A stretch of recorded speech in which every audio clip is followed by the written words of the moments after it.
All right, testing, testing. I hope everyone can hear me.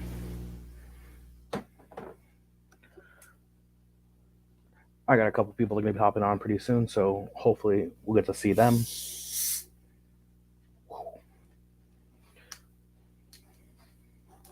Making me my sipper for the night.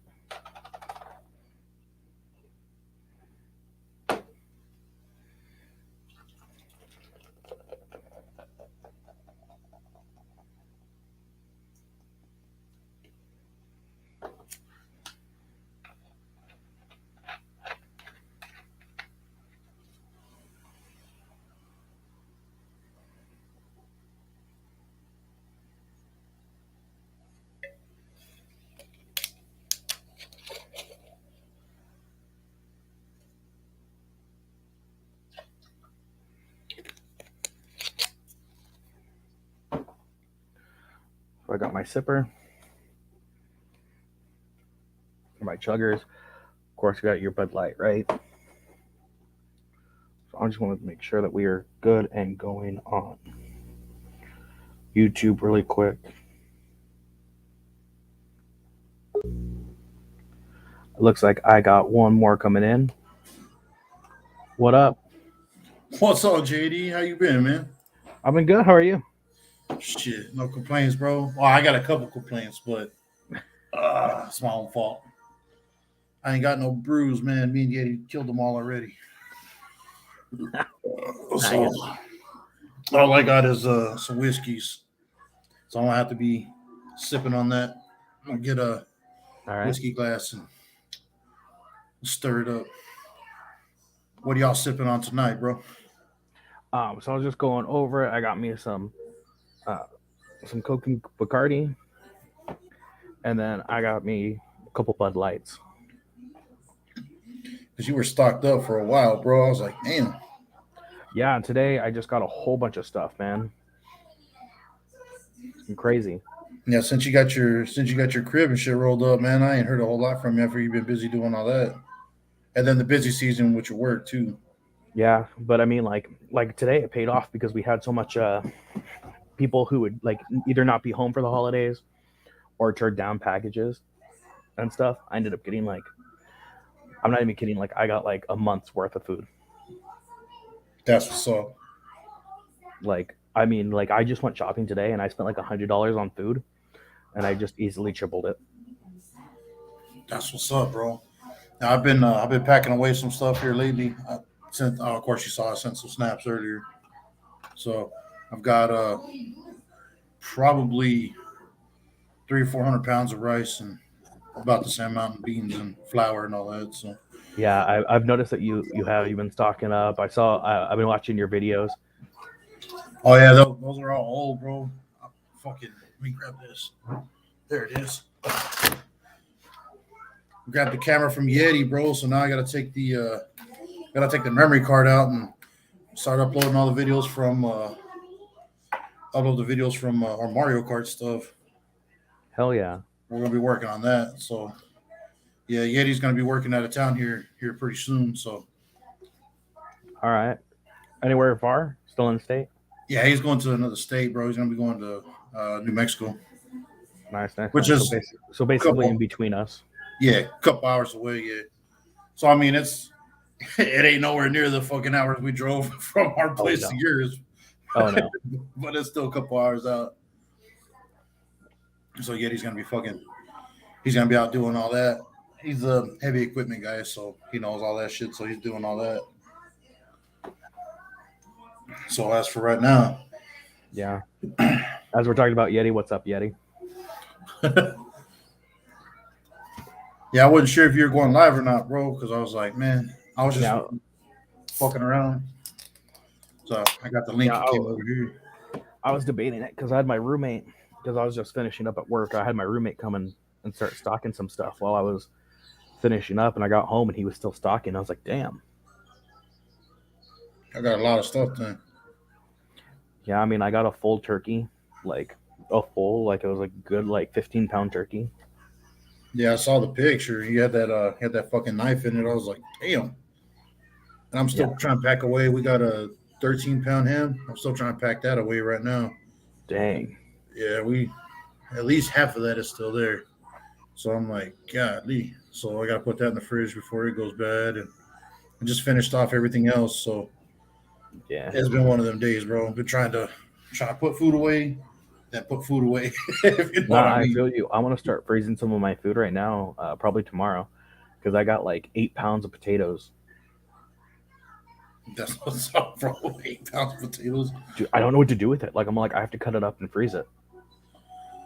Um, on the potatoes, what do you? Are they mashed or just regular solid baked or? Yeah, they're just regular like those. Eh, they're bigger than the small like red potatoes. They're Mhm. like a decent size. They're probably about the size of my palm. So they're just like the yellow Idaho's. Yeah, Oh, that's the best thing about potatoes, bro. You can just throw them in the pantry on the bottom. You don't ever have to worry about doing anything with them. They store just being in cool areas, bro. You don't have to worry about doing nothing with them. yeah. I'm just worried because I did have potatoes a couple months back that like just started like sprouting. Hmm. Those are cool though because you can just cut off like a little quarter-inch section around it, throw it Hmm. in the dirt, bro, and you'll start growing potatoes in a 5-gallon bucket or whatever you put it in. That's true. I probably could do That that. I just picked up a whole bunch of seeds as well. Dollar General was trying to get rid of all their summer stuff, so I was getting packs of seeds for like 15 cents. shit, bro. I was trying to get some stuff set up. I wanted to grow carrots, bro, cabbage and stuff like that. You know, they're more hardy for the cold weather. Because man, I, I don't want to get into all that. I'm just saying, just some of the statistics I was looking at from the U.S. Bureau of Labor and Statistics and all that stuff. They were saying that next year everything should go up. Twenty Everything percent. in Yeah, terms of food should go up a minimum 15% again next year. yeah, that's what I was hearing. I was like, fuck that, bro. Yeah, dude, shit's crazy. I'm gonna really quick post the link because I didn't really advertise I was going live. I kind of just started going live. It's all good, bro. While you're doing that, man, I'm gonna grab me a whiskey glass and some ice. Yeah, So go that do way it. I can try and decide, bro. I want to hit some Pendleton or some. Uh, I may get some. I may get some of that Crown, but man, I got that Crown Vanilla. I'm gonna try it. I'm gonna Okay. try that. Yeah, Not I was like, I fucking. have not tried that. You have not tried that? Not the Crown Vanilla. It's uh, it's pretty good. I couldn't really compare it to anything if you've never tried it. Crown Vanilla is pretty good, bro, but it's kind of got it's got a real light vanilla hint at the end of it. It kind of masks that aftertaste that dry aftertaste that Crown gives you. It masks it a little bit, but if you're mixing it like with sodas or juice, then it's actually really dope, bro. It's Okay. like you you mix it, bro, and it's a sleeper. It's the kind that will get you fucking wasted without without you realizing it. So it's pretty fucking dope. Oh shit. That's cool. All right. I'm sorry. I got distracted. I'm still trying to like find a thing to post. The homie Marty Balls is in chat as always. Yeah, what's up, Marty Balls? You all buy anything for Black Friday? I did not. I was working all day.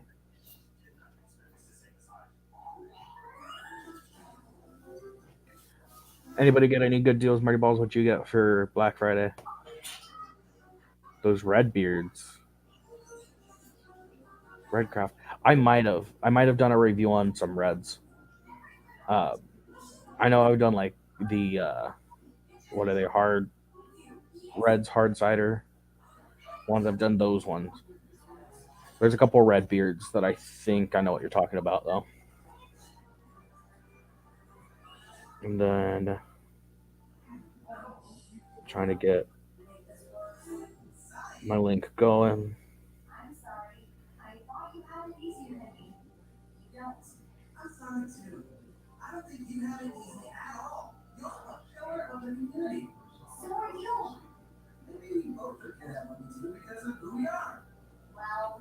All right, posted on Insta. Hopefully, we'll get some people joining us pretty soon. All right. Do a shotgun. I'll wait till text comes back. I also need to. I don't even know where my knives are. I do know where my knives are. Never mind. Yeah, I'll give him a sec to come back, and then I'll go grab a knife and I'll shotgun one.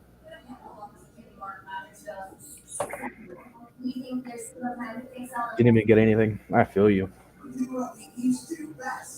I was all like, I usually wait for Cyber Mondays anyways, but I ain't got money for that this year. I'm still trying to settle in, stock up for myself. I mean, I got wrapping paper this year though to wrap some stuff because last year I didn't. But I got like two big size rolls for like $1 each, so pretty good steal I think. I'm happy with those ones. He's off getting a whiskey glass. I'm actually almost done with my whiskey. Not whiskey, rum. Sorry, it is a white rum, Bacardi. Or just how cold that is. That's One all. second, homie. Oh, Look at that. Damn boy.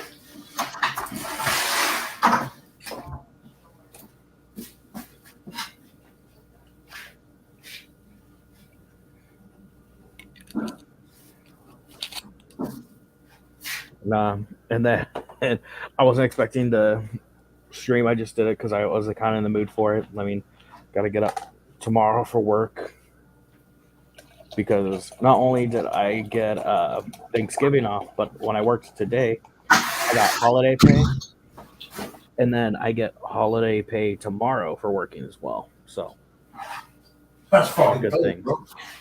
Hell yeah. Double pay scale? Yep. Man. I hear you, bro. I'm just trying to get all the shit together real quick. I didn't I didn't have this together because I know we're going live. Nah, you're good. You're good. You're good. Fuck. Where the fuck is the glass at? I'm gonna have to grab this one. Let me rinse this out real quick. Also, like I haven't officially set up my studio yet, but I like this because I got brick walls. Yeah, I was about to say, man, you got a different backdrop this time. Yeah, I got a different backdrop. I'm gonna post, or I'm gonna probably like put something up in the background as well, but gives me my little bunker kind of vibe going on, so I kind of like it. Yeah, I noticed. My question is this, JD: where the fuck was Mothman when he was picking all this up? Exactly. Where was Mothman? Where was Mothman? Shit, bro. That one fucking thing. No, I made that whole video is really funny to me because I made the joke afterwards when we were editing. We lost audio for like a good 20 minutes, so we cut like a good amount of the episode out. And I was like, "Freaking Mothman, dude!" You just start blaming Mothman? Yeah, dude. Everything wrong with everything. It's Mothman's fault. That's what it was, bro. He fucking heard you talking shit. And he was like, "Fuck that guy." Right? Fuck that guy. Yeah, our next, not this weekend, but next weekend will be our next podcast. And there it is. I'm all stupid. Fucking glass over. Sorry, JD. I'm listening, bro. No, you're good. But we're gonna be talking about paranormal activity, and we're just gonna be talking about like, do you believe in like the paranormal or ghosts or and stuff? And we're not doing anything specific, but kind of just opening up that conversation. So I'm kind of excited for that one. I was gonna ask, bro, because on those snaps, it looked like Brendan was breaking everything in the old-fashioned way. Yeah. I was like, damn, homie's getting wasted. That's what's up. Yeah, he gets that weekend. He had his friend come over, and that was probably the most I've seen him drink ever. I was like, well, I can see the blackout part now. Oh yeah, he was blacking out. He got to the point where like he laid down, and I was like, all right, that's it. He's done for the night. He heard me say that, and was like, F you. Got up, did a lap around the couch, laid back down, and was like, huh, I showed you, and then passed out. Yep, showed me, all right. But I was like, you stubborn little bitch. All right, I'm back. I just all right. Didn't want everybody just staring at nothing. I mean, I guess staring at my logos now. our logo is probably just as boring. But got my little whiskey glass, got some rocks on it. Nice, nice, nice. I like the fact that you went and covered all of the ice on there and not just a straight pour in. I Yeah. appreciate that. Well, you gotta keep it classy, right? Well, you got to melt the ice evenly too. Ah, that's all good, bro. Like this, I don't know how cold this bottle is. I got a laser thermometer in the bag. I can use that, but pretty cold in here anyway. Oh man, that's solid, bro. Fucking good. So my favorite thing to do though, I don't try to ruin it, but I do mix it when I'm sipping for a while. So I should have got a second glass. But here recently, JD, I've been packing away some foodstuffs, but one thing that I've been focusing on like a whole lot here lately is some of this stuff. Oh, okay. Got a bunch of tourniquets, bro. So I need So to get some. Yeah. I mean, I've got bunches. They got like four, five, six of these. They're like $35 a piece, but they're all American made. I'm like, fuck it. Actually, just today, bro, through UPS, surprisingly enough, right? Through UPS, bro, I just got my other box in, and it's got a it's got a full face respirator from Nice. adult size. Here we go. Manual respirator. It's got the face cup, the bag, All right. nasal pharyngeal, all that stuff. I was like, dude, I saw that and I was like, bro. So for the Black Friday deals, that's why I'm bringing that up because that's what I picked up with some of this stuff. And then I've got some. Got. I've been buying a lot of gear, bro. From. Well, you'll see. It's from a place called Bear Independent. It's Refuge Medical. Okay. It's completely American, 100% American. Everything that's made, all their kits are made in America. No Chinese, no Alibaba shit, nothing like that. It's all 100% made in America. So, and then this one here.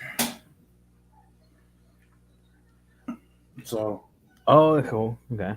so I got a tourniquet tied to the bottom too. But yeah, I've just been looking at this stuff, bro, because I'm like, you never know, man.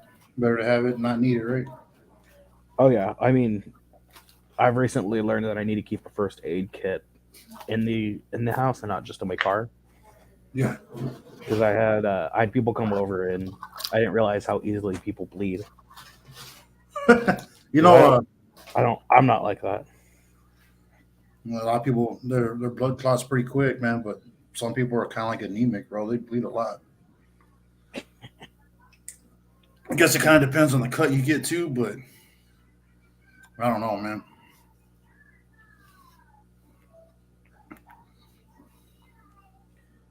Yeah, I'm trying to get people the link to see if I can get people going. But did you see this post that Marty Balls did right now? Whiskey tastes better boiled. You like my homie Delta, bro? He drinks Crown regular. I think he stores it in the middle of the sun because every time I've drank Crown with him, bro, it's been no colder than like 150 degrees. So I don't know how he drinks whiskey that hot, bro, but he does, and that's not a that's not a way to go, bro. To me, Oh, dude, that's way too hot. I mean, the 150 may be a slight exaggeration, but not much of one. Like he'll leave it in his garage in the middle of summer, bro, and then we'll go in his garage. He's got a little bar in there. We'll chill and drink. And with him, we just drink straight shots. He doesn't do a lot of beer. He just does just whiskey. Yeah, so we're drinking that. It's you're sitting there sweating, bro, because you're in the garage, sweating like a whore in church, and then you're drinking hot whiskey too. You're like, damn. Damn, yeah, I've only had like a few warm drinks. Like I know that there's Like you obviously you do warm cider, but I heard like there's some German beers and beverages that you drink hot and it's supposed to be better. Is it German or because I've heard of British? There's some British ales that you drink warm, and I was like, what the fuck? But it's supposed to be the way that you drink them. I don't know. I'm not sure if it's a beer or if it's a wine, but my German friend was saying that there's some type of alcoholic drink that they drink warm, and I was like, that sounds weird. I mean, I get it. Like you don't have ice or whatever. I mean, it is what it is, but not on purpose, bro. It's kind of that sounds a little odd. Yeah, but we're also American, and Americans are apparently like super spoiled when it comes to like ice and cold shit. Yeah, like I was gonna say, like there's certain things you mix that are warm. Like when you drink coffee, you got different kinds of you got like Irish creams and stuff you can mix. When you're drinking, there's some you can mix with hot chocolate too. And Yeah. although I've never done the hot chocolate one, but yeah, I know that they're out there. I do. Me and Mowgli and Yeti, bro, when we used to kick it uh, during the wintertime, like Thanksgiving, and then everybody would start meeting up for Christmas, right? Hmm. Around Christmas time, that's what we would do. We would drink some Baileys and put in our coffee in the morning after everybody would crash at Giggles crib. We crash out there from being fucked up, so we're not driving. We'd crash over there and wake up in the morning. He'd make us some, I don't know, whatever special blend coffee he has. Like he has all those, what do you call those?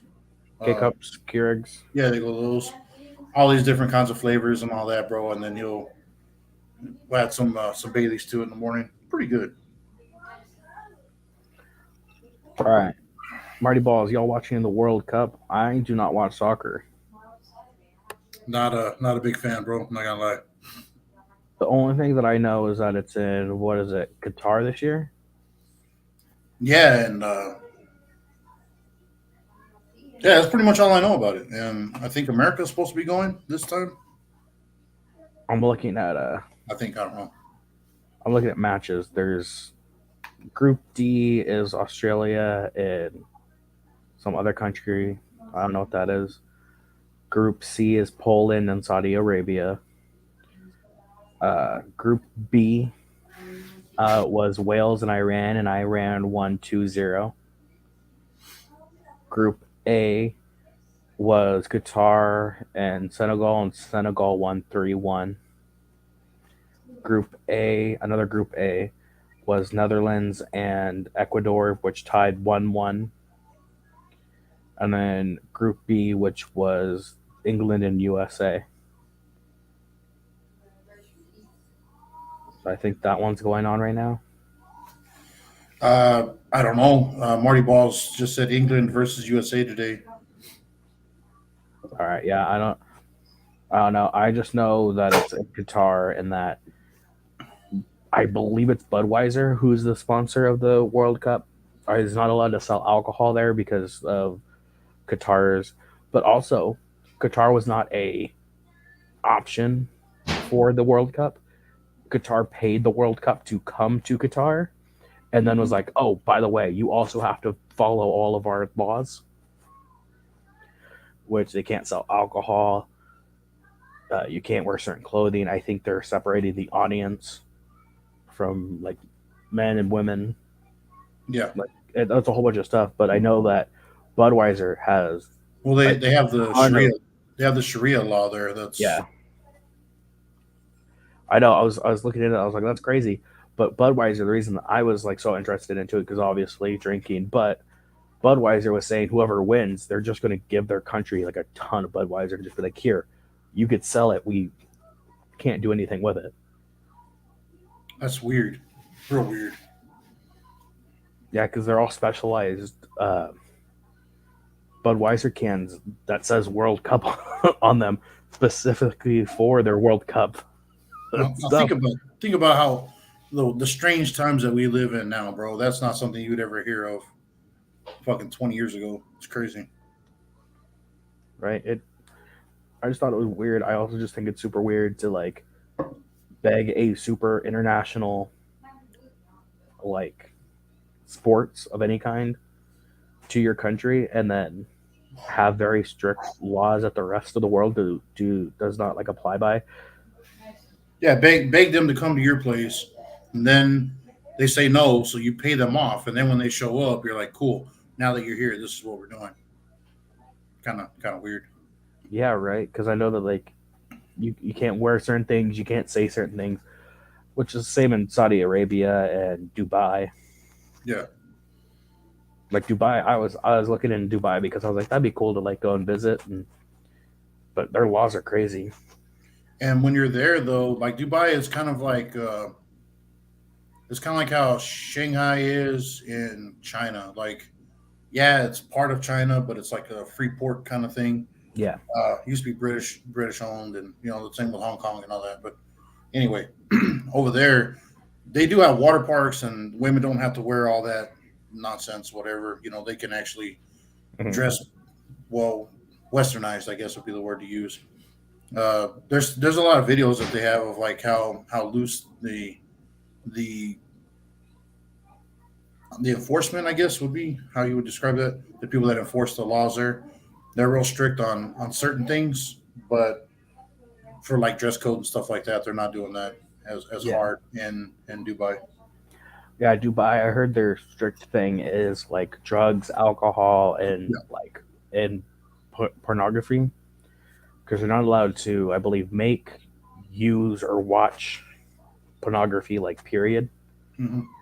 Like I heard, like I don't know if this is true, but I heard that even like when you get there, they will go through your phone and stuff, and like they monitor what you watch because you're on their uh what's it? I don't know what their service is like IP address kind of thing. Hmm. But like when you're there, they basically monitor all of your internet activities and Which I basically think use is funny your because internet. internationally, the a huge amount of pornography is watched all in the Islamic world. Yeah, So it's weird that they put up that face, but yeah. And then I know like in public, part of like, and I think this is really interesting is because like it's such a party capital and like that's what they advertise as, but you can't just go outside and just start cussing. Like I heard that it's like huge fines that you get for just going out and just start like cussing and ranting. because it's they consider it a breach of the peace.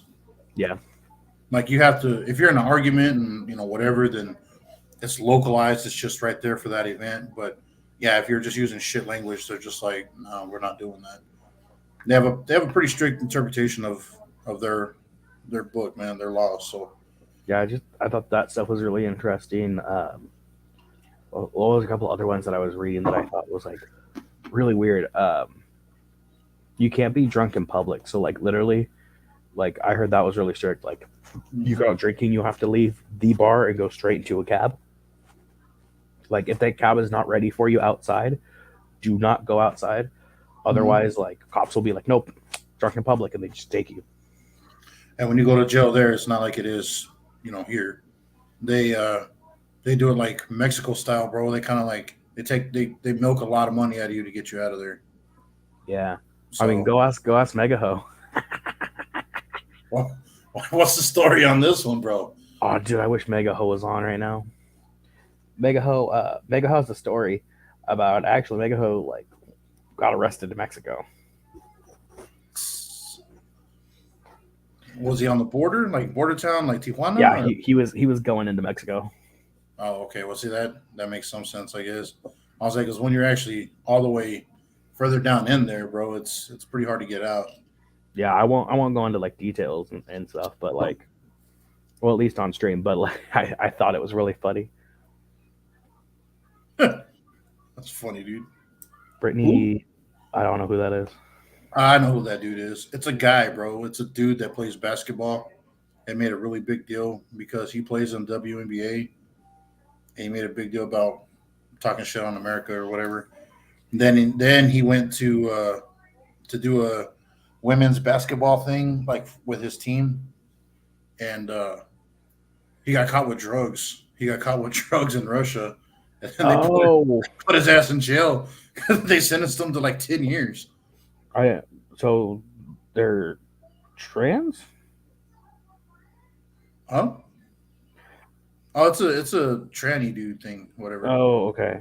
So that's why I say it's a he because it's still dude, but they put him in a male prison, so it's dude. I didn't know that. I know the story of. I didn't know. I thought it was a chick. He got caught, bro, and he got caught and was like, oh, I didn't know that was in there. Somebody put it in this thing, and I didn't Right have about no says it's a idea. girl. That was the one that made a really big deal about not having the national anthem played during the during the games that he was in or whatever. I don't know. I mean, I mean, he, she, whatever. The person doesn't have to listen to him in Russia, so I mean, there's that. And just like that, I'm out. Got a refill. Okay. I should have picked up some cranberry juice. Some bitch. I'm like trying to figure out what the.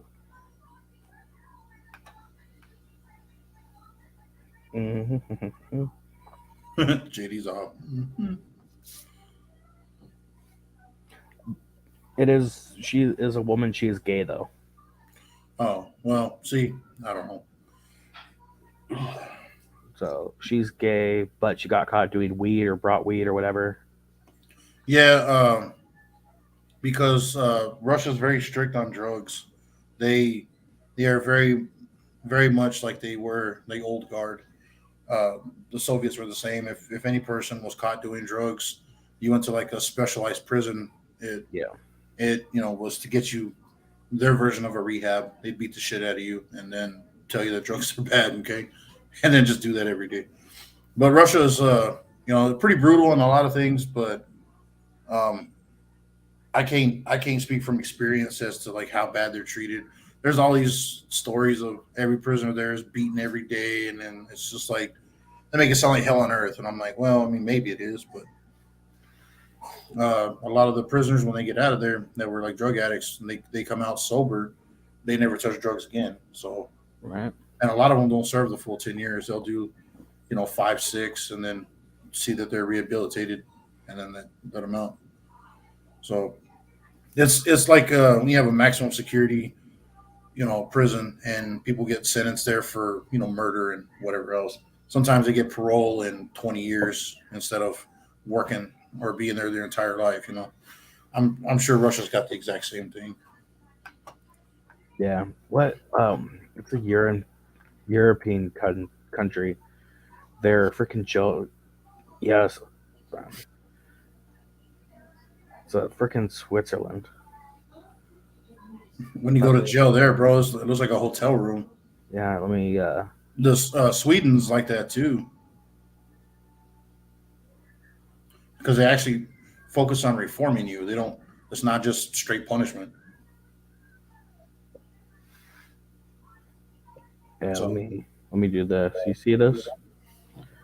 That's what or that's what their cells look like, yeah, that's what I said. It looks like a little hotel room. bro. I've stayed in worse. The one we're at wasn't much better than that. Right? Shit, When man. we went down there, I was like, you Dude, know this what, one has bro? a whole freaking window. Look at this. Bro, 3 hots in the cot, bro. Let's do it. So if That's we're gonna crazy. commit crime, we'll go to Switz. Nah, Switzerland's cool, bro. I wouldn't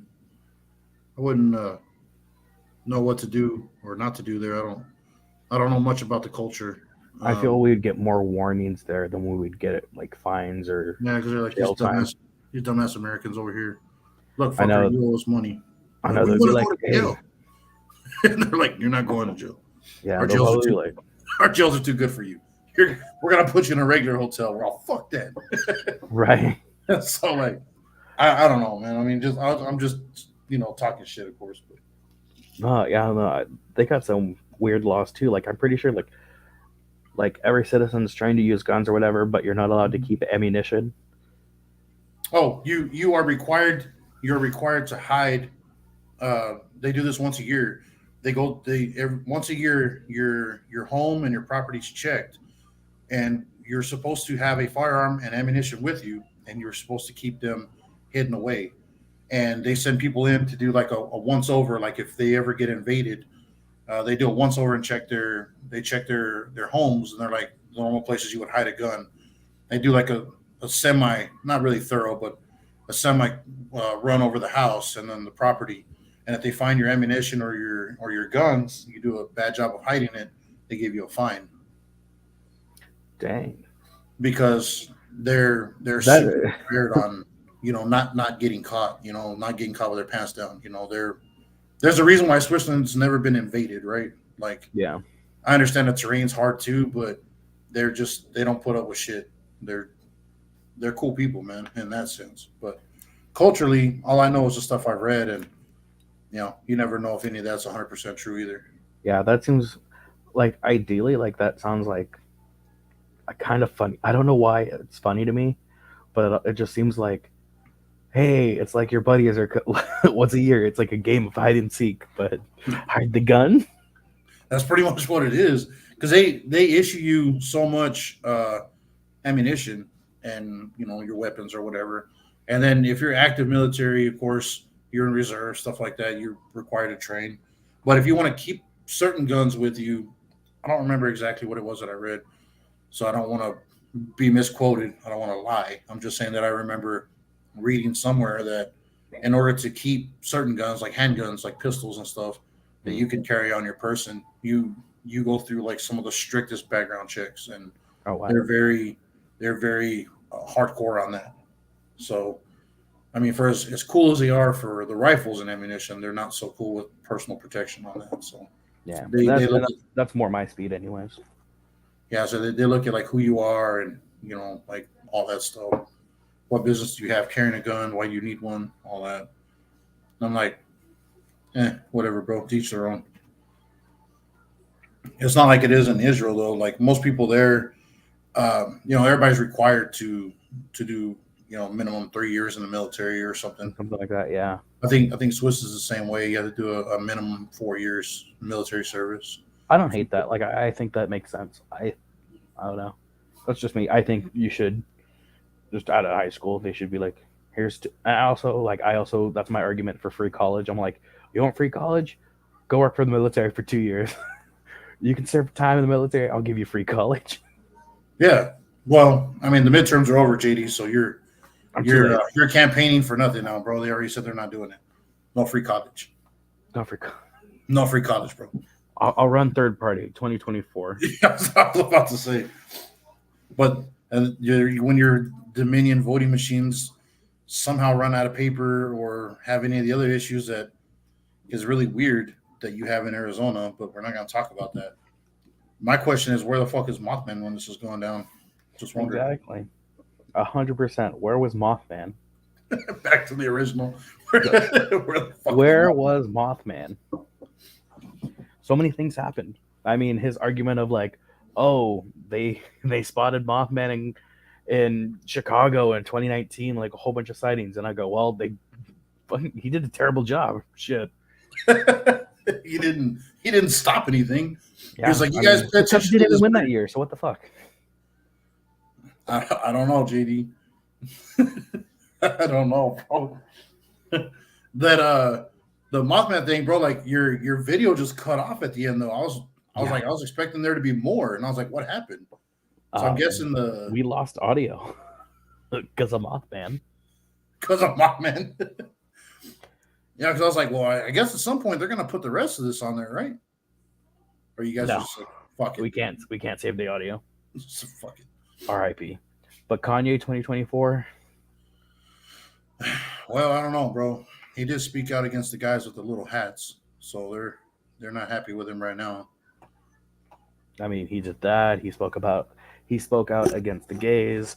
He also said slavery was a choice. Well, I didn't know that. Oh, it was funny because he said that, but that was also like 3 years ago. Like this was when he was dating Kim or whatever.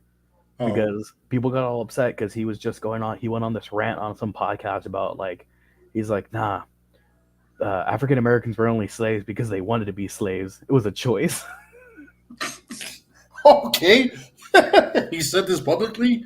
No, oh, and he stood by it, like hardly stood by it. Like he was, He doubled down when they fucking pushed back on it. yeah. And then he also went on a recently he went on a rant about how great Hitler was and how what Hitler was doing was some good positive things for the world. Are you serious? Mhm. Damn. I guess, bro. I don't Dude, know, man. he just went. He's I don't know went if he's for it. trolling or if he's being serious. Like I don't know what to say because he could just be trolling. I think he's off his meds. I think he's off of something, bro. What the or on something? What the fuck? Yeah, like dude, my I mean, God. there's stuff that Hitler did for Germany. You can't say was all wrong. I mean, there's a shitload that he did wrong for sure. He got the Volkswagen. I mean, that was wrong. Yeah, 100%. The worst thing about World War II. The worst thing that came out of the war was Volkswagen. No, obviously I'm talking shit. I'm just saying that, like, like whenever all the nonsense to get into power, that was terrible, all that, but brown shirts and everything. But he banned pornography. That was like the open book burnings they had. They were all the books they were burning was pornography. He didn't allow any of that. There's like a whole list of stuff. He rewrote the Bible. He had his own version of the Bible instead of the King James version. He had his own version of the Bible. You see, I don't know if that's verified because I had heard that, but I don't know. I don't know. It probably was. It wasn't a very like public thing. It would probably was like, this is a thing that I did. Like Mein Kampf. Okay. Yeah. I also have my roommate hates the fact that I doesn't hate it, but he thought that was weird. I have Mein Kampf and the Communist Manifesto sitting in our living room. Mm-hmm. You got to know your enemy, bro. Dude, he was like, "Oh, what is this?" And I was just like, "Don't worry about it. All I need is mouse." And right next to there's like the anarchist cookbook, and then you got like all this other terrible shit. He just looked like an extremist. In that drawer, I think it's the Communist Manifesto, Mein Kampf, some writings from Abraham Lincoln. So it starts off with like the Emancipation Proclamation, the Gettysburg Address. So it's a book of Abraham Lincoln's writings. I got a couple presidential things in there. Um, the truth about the Civil War, and it's a book about like what it was like to be on the front lines during the Civil War. But he was like going through this drawer, and he goes, "This is," especially because if you go through Mein Kampf, it's all highlighted. You're all just like, weird. Because out of context, you're just like, and he circled the word Jew 38 times. You are losing your YouTube account tomorrow. Right. Fuck, bro. They're gonna do you like Kanye now. No, I got in trouble in high school. Like my math teacher, we finished a test in high school, and they're like, "All right, read freely." And the teacher saw me. Yeah, my teacher got mad because I was in there like circling Mein Kampf and like highlighting it. Oh shit! So they sent me to the office, and I went and talked to the principal. And at the time, I was convinced that I was going to be a history teacher. That's what I wanted to do. So I was super into history, and that's what I explained. And my principal was like, "That makes sense," and just sent me back to class. Just blew it off. I was like, all right. But my teacher hated me for the rest of that semester because she was just convinced that I was a they thought you were a little. So they thought you were a little skinhead in the making. Yeah, I mean it doesn't help because I was highlighting words and phrases that, out of context, seem bad. Like I think he only mentions he only says the word Jew in Mein Kampf. Like I want to say, I think it's like 38 to 48 times. He says the N word like 25 times.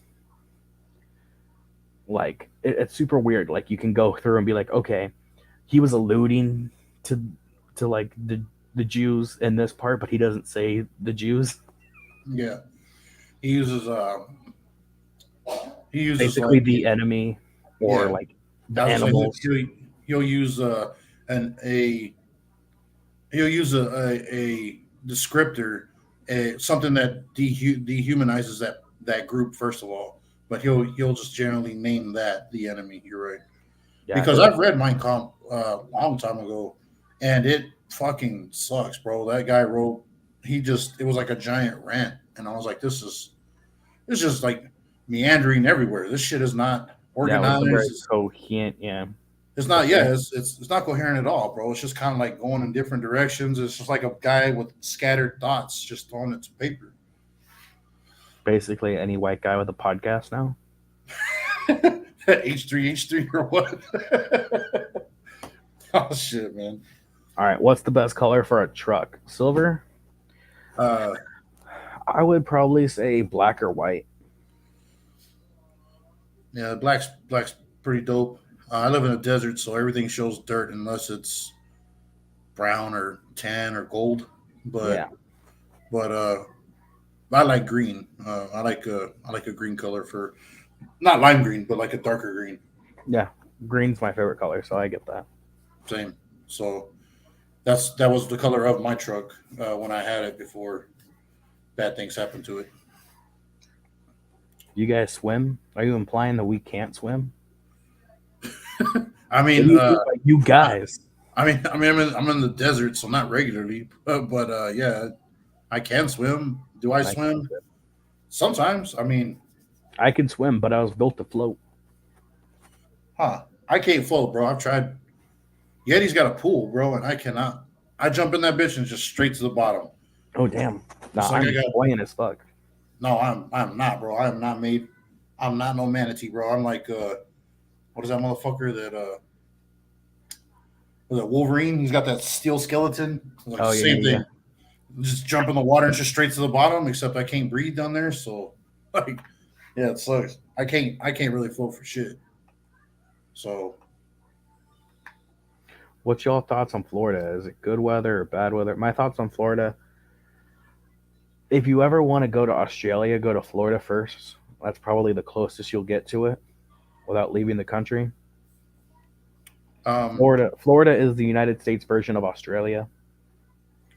The if weather, you want to be a free range American, like you're just let out to do your own thing, that's Florida. Florida is like this is like they have it fenced off for a reason. It's just like they just set people free and they're just like, go do whatever you want.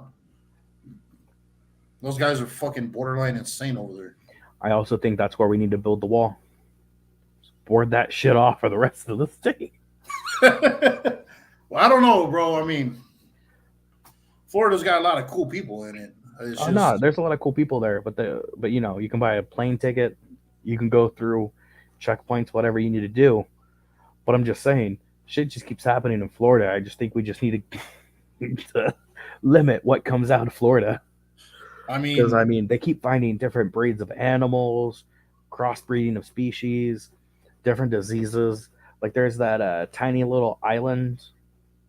Um, it's on like some river or whatever in Florida that's like full of monkeys with AIDS. what the fuck?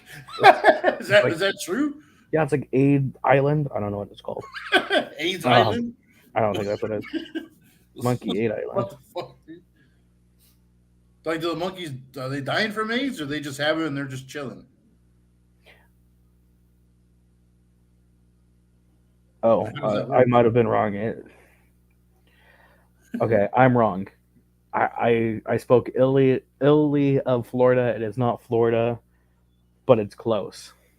Oh, It is South Carolina. oh, well, I mean, kind of close. You skip Georgia, but yeah, okay. So But they have an island full of monkeys that have AIDS. yeah, it is I mean, it's called Monkey Island. Uh, that's close to the koalas in Australia because they carry syphilis.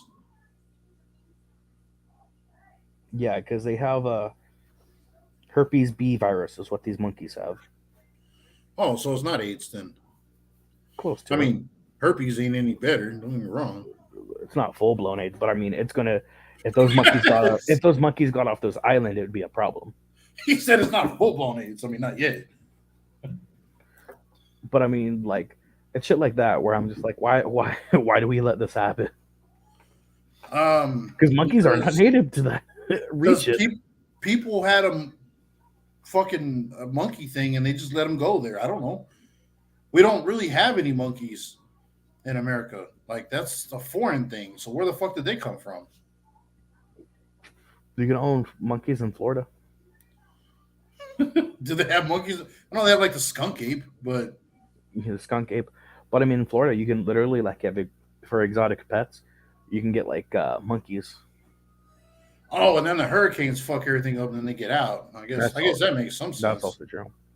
But I mean, Texas also has pretty cool exotic animals. Texas has all Bro, those tigers. I was gonna say, bro, the only thing we have more than anybody else in the world is tigers. We have more tigers in Texas that are captive that are wild in the world. It's Yeah, fucking. free those tigers and give them guns. Come on. I mean, I say we drop them off in Florida, see what happens. Like, just to be real, like that motherfucker, Florida would just become survival, like Survivor Island. That's just, I don't Right. know. There's a lot of crazy stuff that happens there. All So, right. So you know me. You kind of know my work history. I think this next question's funny. Ever ride a roller coaster? um, is she hot?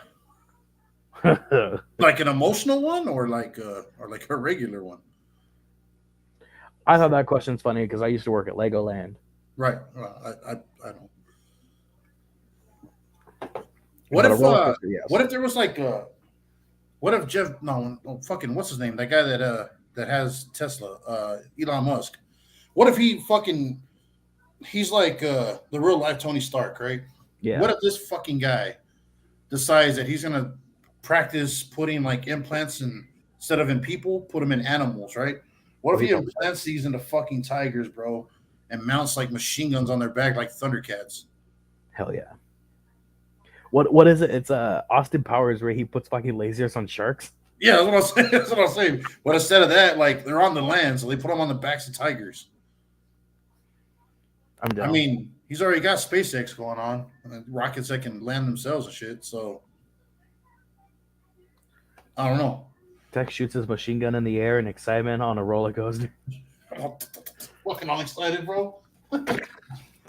You're Yeah, going down like the big drop, and you're just like, ah. bro. I used to It's like ride the. Zombie Land where you got Woody Harrelson going around on the freaking roller coaster, and he's like, "God." I was Just like, shooting all that's the my roller zombies. coaster. If any amusement park can build me a roller coaster like that, where you just hand me a gun and go, all right, here's the targets, and you just go around this roller coaster, you're like, Just pop 'em. shooting them. That'd be dope. Dude, I'd be on that line all day long. I know that in Dallas over here they have a thing called a zombie run,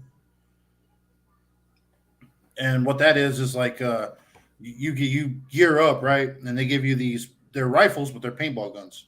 Okay, I've done stuff like that for on Camp Pendleton's base in San Diego.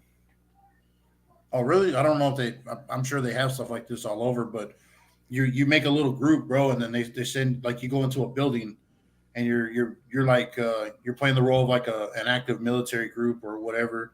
You pick your little team and you're trying to get through the building without getting bit, and you're trying to move through and you shoot these zombies and stuff, whatever. And we have another one where you're on the back of a truck, like a big deuce and a half, and you're cruising through, and there's zombies fucking jumping out everywhere, people in makeup, but you got to shoot them, get them off of the truck and all that. I was like, dude, that's fucking badass. I've never. So Camp Pendleton does that. I know exactly what you're talking about. Pendleton does it for Halloween. They let civilians come on base, and they do three different levels. They do one where you're like surviving like people after a zombie apocalypse, and you got to go from one safe house to the next, and there's zombies, and that's it. And you got to kill zombies as you're moving through. The second round is that the zombies now have guns, so they're shooting at you while you're shooting at them. Really? Yeah, and then the third one is So they give you like a light force on force. That's fucking cool. yeah, and then the third one is you're on the back of a hayride and you're just going up and down over these dunes, and it's all like Camp Pendleton, so it's all their courses and stuff that they train on. So I thought that was cool because you're in this big like Humvee and you're just shooting these freaking zombies. Dude, that's fucking badass. I Yeah, the mean, only rule they had was just don't shoot them in the crotch because all these zombies were male. yeah, or the face, right? They had masks. They're like they don't care, shoot them in the face. Like they were literally telling us they're like the one rule: do not shoot them in the crotch. I mean, You got. I got shot in the face, but my dick's fine. I mean, you gotta have priorities, right? Guess that Prior- makes sense. I mean, you didn't go into the Marine Corps because you had a pretty face. Get out of here. I'm, I mean that. I guess that's true. No comment. I'm gonna give me some more ice. No comment on that. No I'm comment. gonna assume. I'm gonna assume that these guys are cool with that. And I'm gonna drop out the ice on the floor. Way to go, I'm Texas. understand. Way to go, Texas. Fucking tard. Oh, you know what I'm gonna try? I'm gonna try this real quick.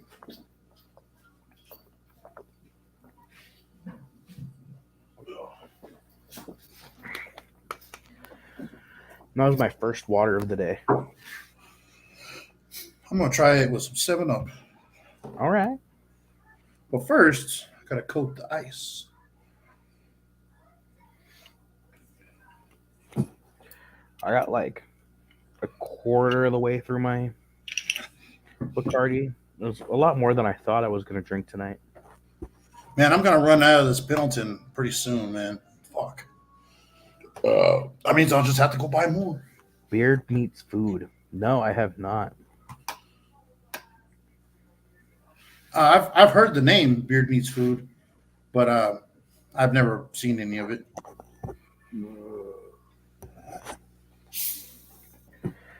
Yeah. I'm also trying to figure out challenges and how to word that because Oh, they're games. I guess, but they have challenge in the name, so I don't understand. I'm trying to find YouTube's like sweet spot right now because like I see other people who do drinking challenges and call them challenges, and those are fine. Right. But But they also have a bigger following than anybody else. that's what I was about to say. They're also not like, hey, you guys have 400 subscribers, so you're fucked. Like, I mean, Faded Family was already at their G, right? And they lost their stuff. Yeah, Still, I'm not even involved in that. I'm still sour fucking hearing about it. Makes me mad. yeah, You know what I'm saying? Like, yeah. Some bullshit. it's fucking horse shit. And I was planning on buying a AR-15 lower, but I think I'm gonna put that off. I'm gonna save some dough. I'm not gonna fall into all the stuff I've been buying a bunch of medical stuff, and now I need to get a practice suture kit. That's one of the other things that I'm going to do. I'm trying to re up on some medical stuff because the money that I was spending and thinking of putting on for games, not challenges, but games. Here recently, I've just been like we talked about. I've just been putting it on that stuff. Yeah, But whenever we talked about it the last time about making them games, I was like, if we sink in a little bit of money, that YouTube offers a thing now where you could what they call boost your videos. I don't know if you've seen those. yeah. Once you get so many, like over 500 or something subscribers, you can boost your videos where you pay YouTube money and then they'll just promote your stuff. I'm wondering if these guys are doing that. Maybe that's a good You, point. you know what I mean? YouTube's like, hey, bro, like they're the mafia and you have to pay them protection. They're protecting you from them. You're protecting your channel from them. So unions. I mean, to be real, bro, like you just don't want to end up like Jimmy Hoffa. I'm just saying. These are facts. God damn. But I know I want to do more on here. Maybe once I get everything set up but right now I'm spending all my money on food, prepping for that.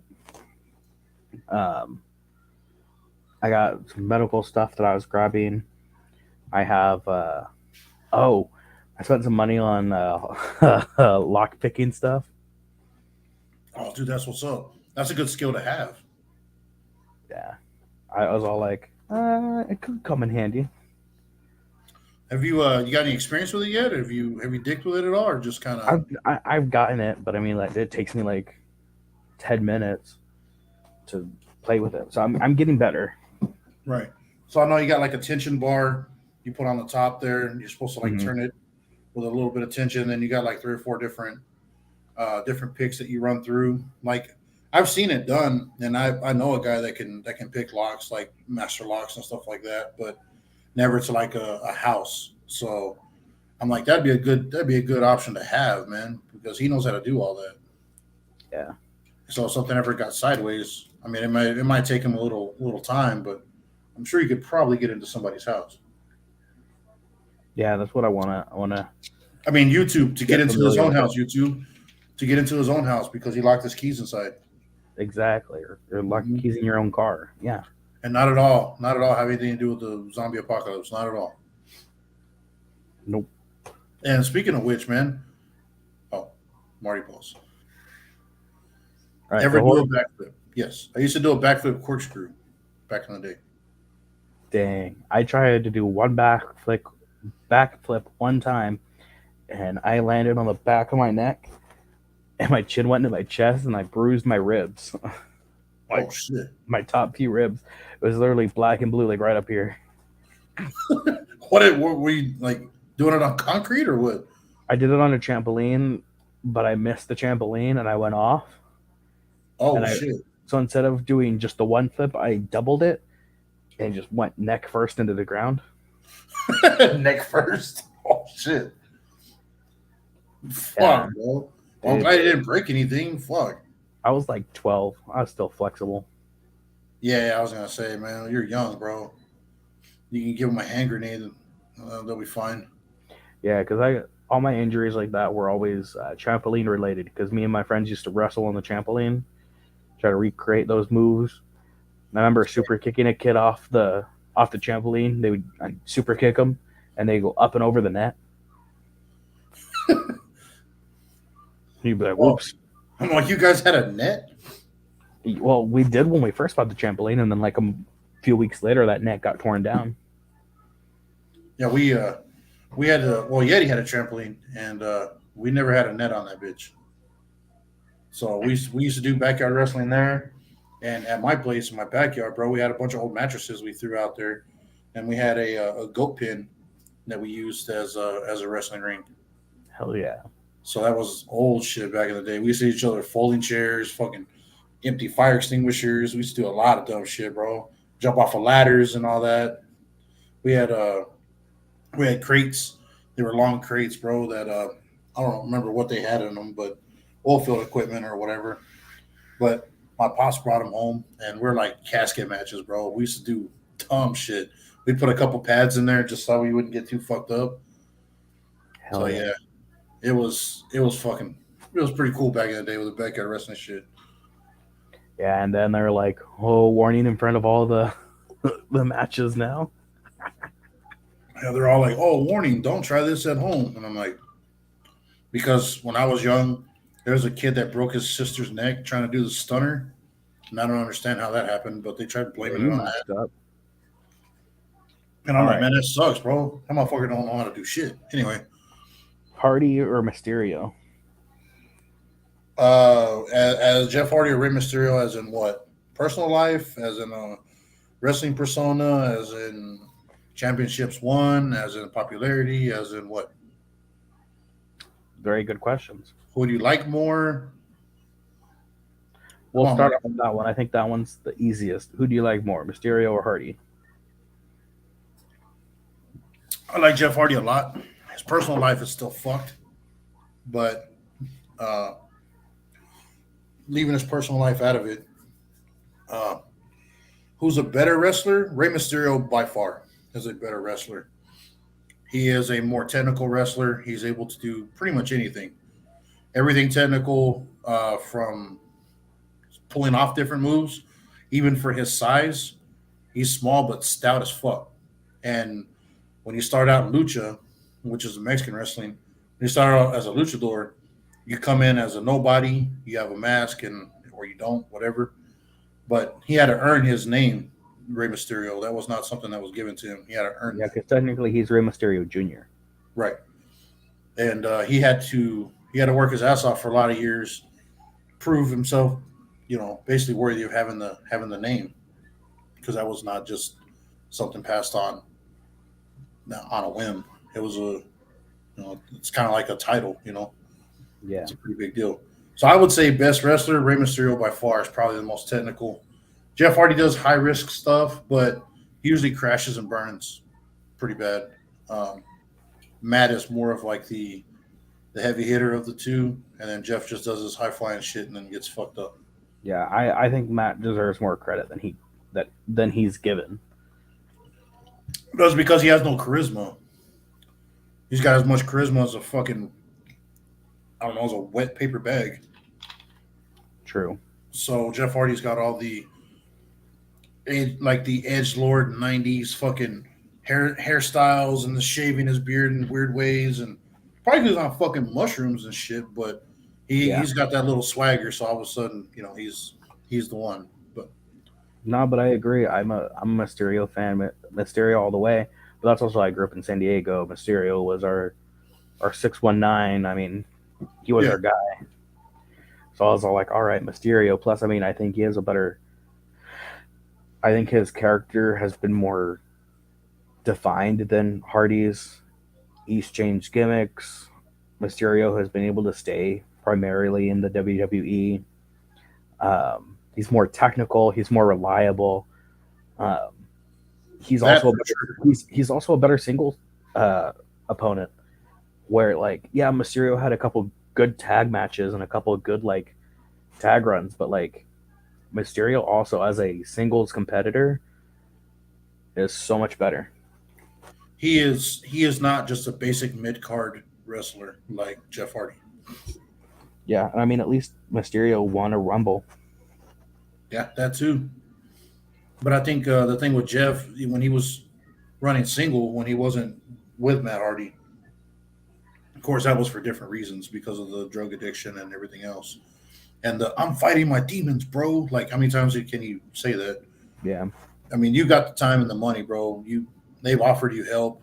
You just take it. Don't fuck yourself up, bro. If you really got demons like that, get professional help, dude. Take care of it. But you can lead a horse to water. But not only that, we're not considering Rey Mysterio from the Mexican wrestling, working his way up through the technical schools here in America, and then after getting the name Rey Mysterio coming into America, he wrestled for WCW for a long time. yeah. I mean, that's not where he got his name necessarily, but in the United States, that's where he became known.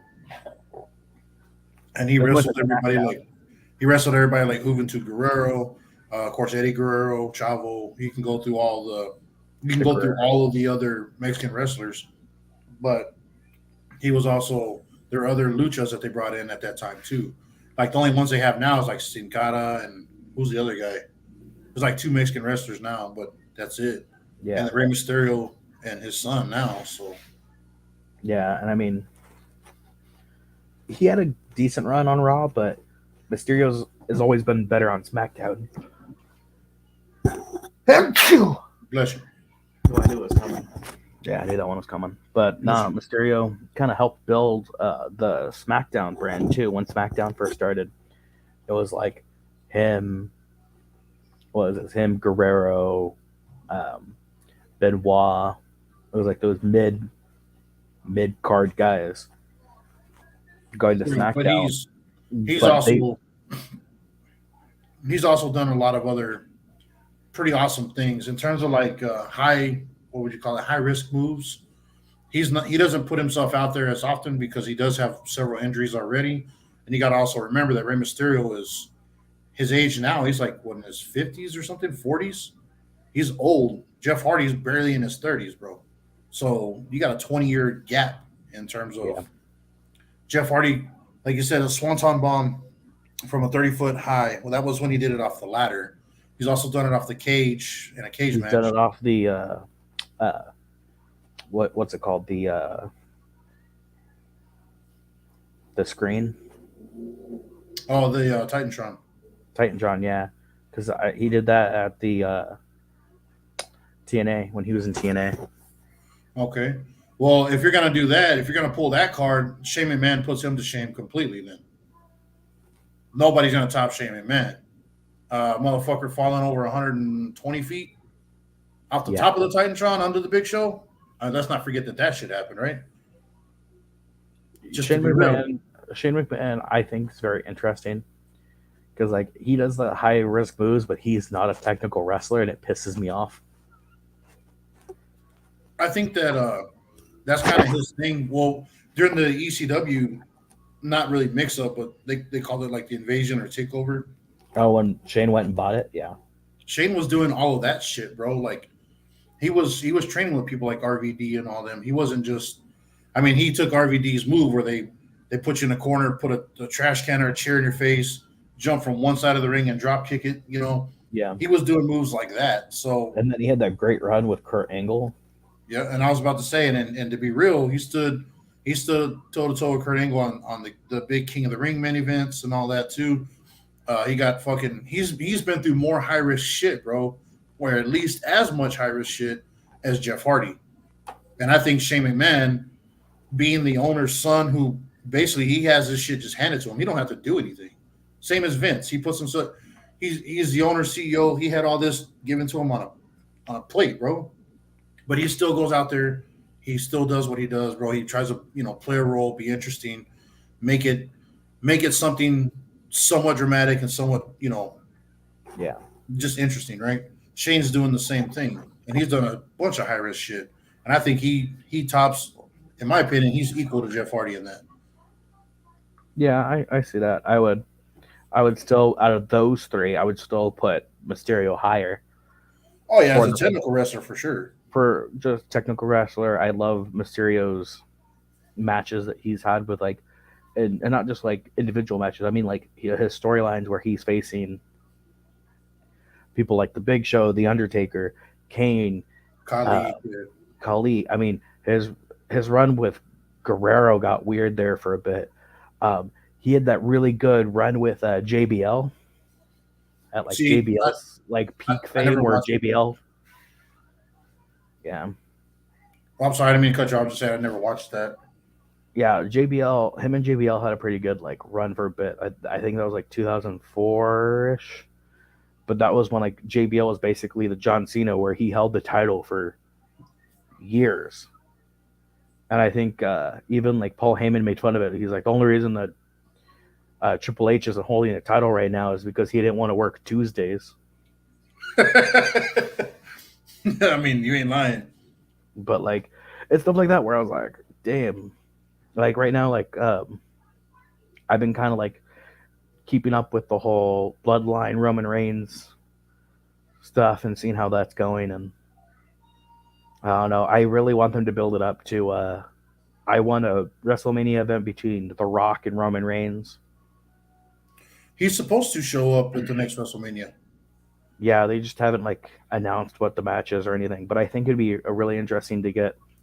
I think how it should be is it should be a cutaway scene, like a pre-filmed scene that they do, where it's everybody sitting at the table, and it's like, like Rikishi and the Usos family members, and it's all them like at a table, and they're go, what do you think's going on with Roman? Like, is he really the tribal chief? Like, should he be leading our family? And then it slowly pans over to the end of the table, and they're like, what do you think? And it's just like The Rock, and he's just sitting there, and he goes, you know what? I'll handle this. And he gets up and leaves, and then it cuts to him like entering the arena. Yeah, that's really 90s, mid 90s right there, bro. That's But that's that's the what I attitude wanted. era. I want it to be like, all right, like I don't know, I can't remember if they still hold it, but I think the Bloodlines losing their tag teams championship pretty soon because they're the unified tag team champions of Raw and SmackDown. So I think they're gonna lose those titles, and I never knew they unified. See, man, I like I said, I haven't yeah, been into that for years now. It's been a very long time. I'm getting back into it just for the fact that like I'm all like, okay, like McMahon's gone, some things are changing. Um, I'm Triple also H is trying to bring all the old guys back. he's trying to bring the old guys back, but he's also bringing in some new people. Like I also like how they're bringing in, like, did you know Dwayne the Rock Johnson, his daughter is wrestling now for the WWE? I didn't know. And I didn't know for the WWE, but I know that she was in wrestling camp for a good while. She was, I think, she was in the Shawn Michaels thing, the one in San Antonio. yeah, well, she's in NXT right now, but she's not claiming like the Rock name or like the bloodline, and she's not associating with that yet. Or at least I, because she's also on NXT, so it's kind of like separate. But I kind of like that where like they kind of saw how they threw Dominic in there, and people are like, Dominic didn't have to go through NXT because like he's family and blah blah blah blah blah, and like he was privileged and skipped all this stuff. So like she's kind of like proving the fact that she's like, I'm a technical wrestler, and she's all like, I could do this without my family name. Right. Well, I was going to say she wants to build her own reputation and not ride on the coattails. But what people are saying that Dominic isn't a very technical wrestler, but he had his experience through Mexico, not through here. Yeah, So that's not exactly the right way to look at that either. But anyways, yeah, but that stuff is like to me like I'm like okay, I'm starting to get into it a little bit more. Like that stuff's really interesting. I'm trying to get into AEW a little bit more because um, I wanted to get into it because I like CM Punk, but like he's kind of really going downhill really fast. I'm not a big CM Punk fan, man. Never have been. Never really gave two shits about the guy, to be real. I liked And his mic work. That was my favorite part about his whole thing is his mic work. I mean, kind of like he cried a lot, man. Yeah, Not just on on promotions and all of that shit, but he cried a lot backstage too. He was just like, well, that's the issue thing, now. things are stacked against me and all this shit, and everyone's whatever. Made like a ton of excuses, and I was like, well, that's cool, man, but you're gonna say something that everybody else has an opportunity to say too. So it's not your time, bro. It's not. I mean, he's done a lot of stuff that, like in the amateur circuit, he did a lot of stuff back in the old days. Being Yeah, straight edge was always his stick, yeah. but I don't down the guy for that. He's got talent. I just don't think that he's as good as he thinks he is. Mm-mm. The guy that I actually am like kind of like really into, as he's kind of like a mixture of like CM Punk and like The Miz. His name's MJF. Like he was an extra on WWE for a couple like bits that they did, but he's basically like this rich guy, and like his whole thing is like he's a again he kind of has that like Miz attitude where he's like I'm the best, but uh, he just had a he just had a run where like they were like basically calling him out. They're like all of your titles never meant anything. Like you being able to hold a title never meant anything because someone always like cheated to get it to him. Like someone like went and jumped the ref or like interfered in some way.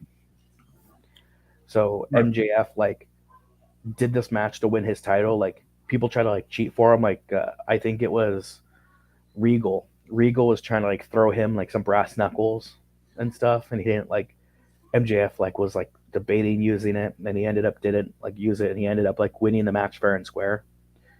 And he goes off and like he interrupts like a Tony Khan interview, like backstage, like press circuit that he was doing, like interrupts it. Like he comes in and he's all like "F you, F you."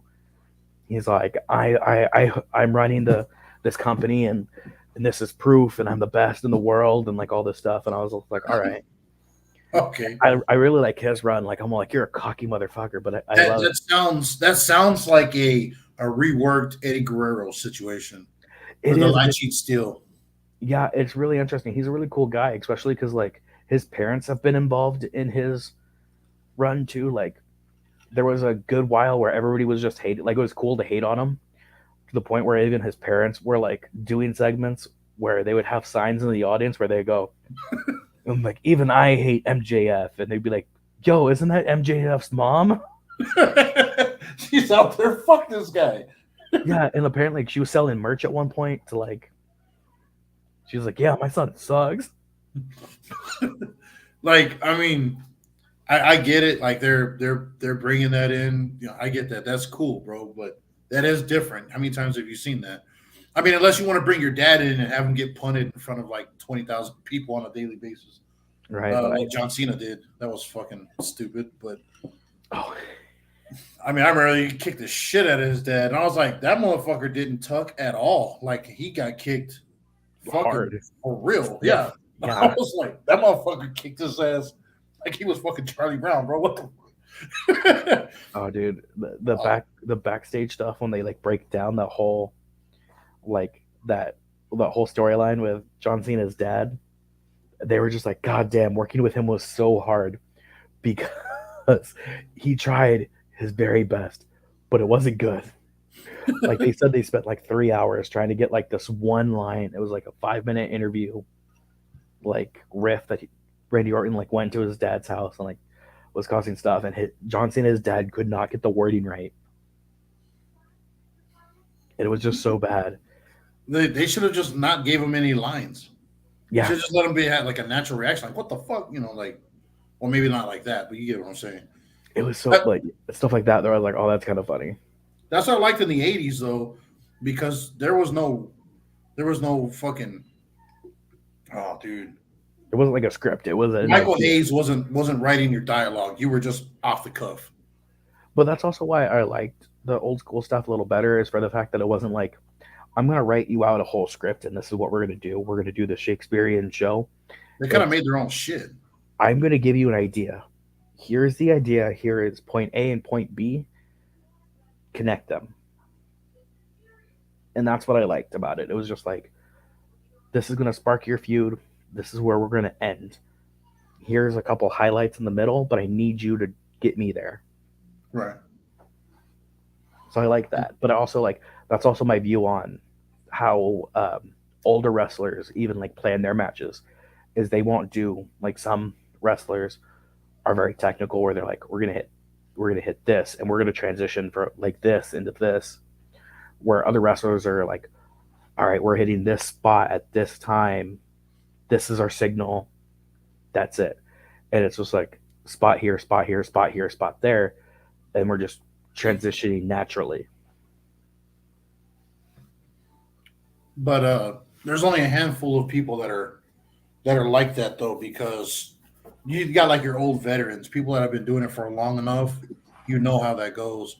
But your technical shit, that's like your Chavo versus Rey Mysterio kind of stuff.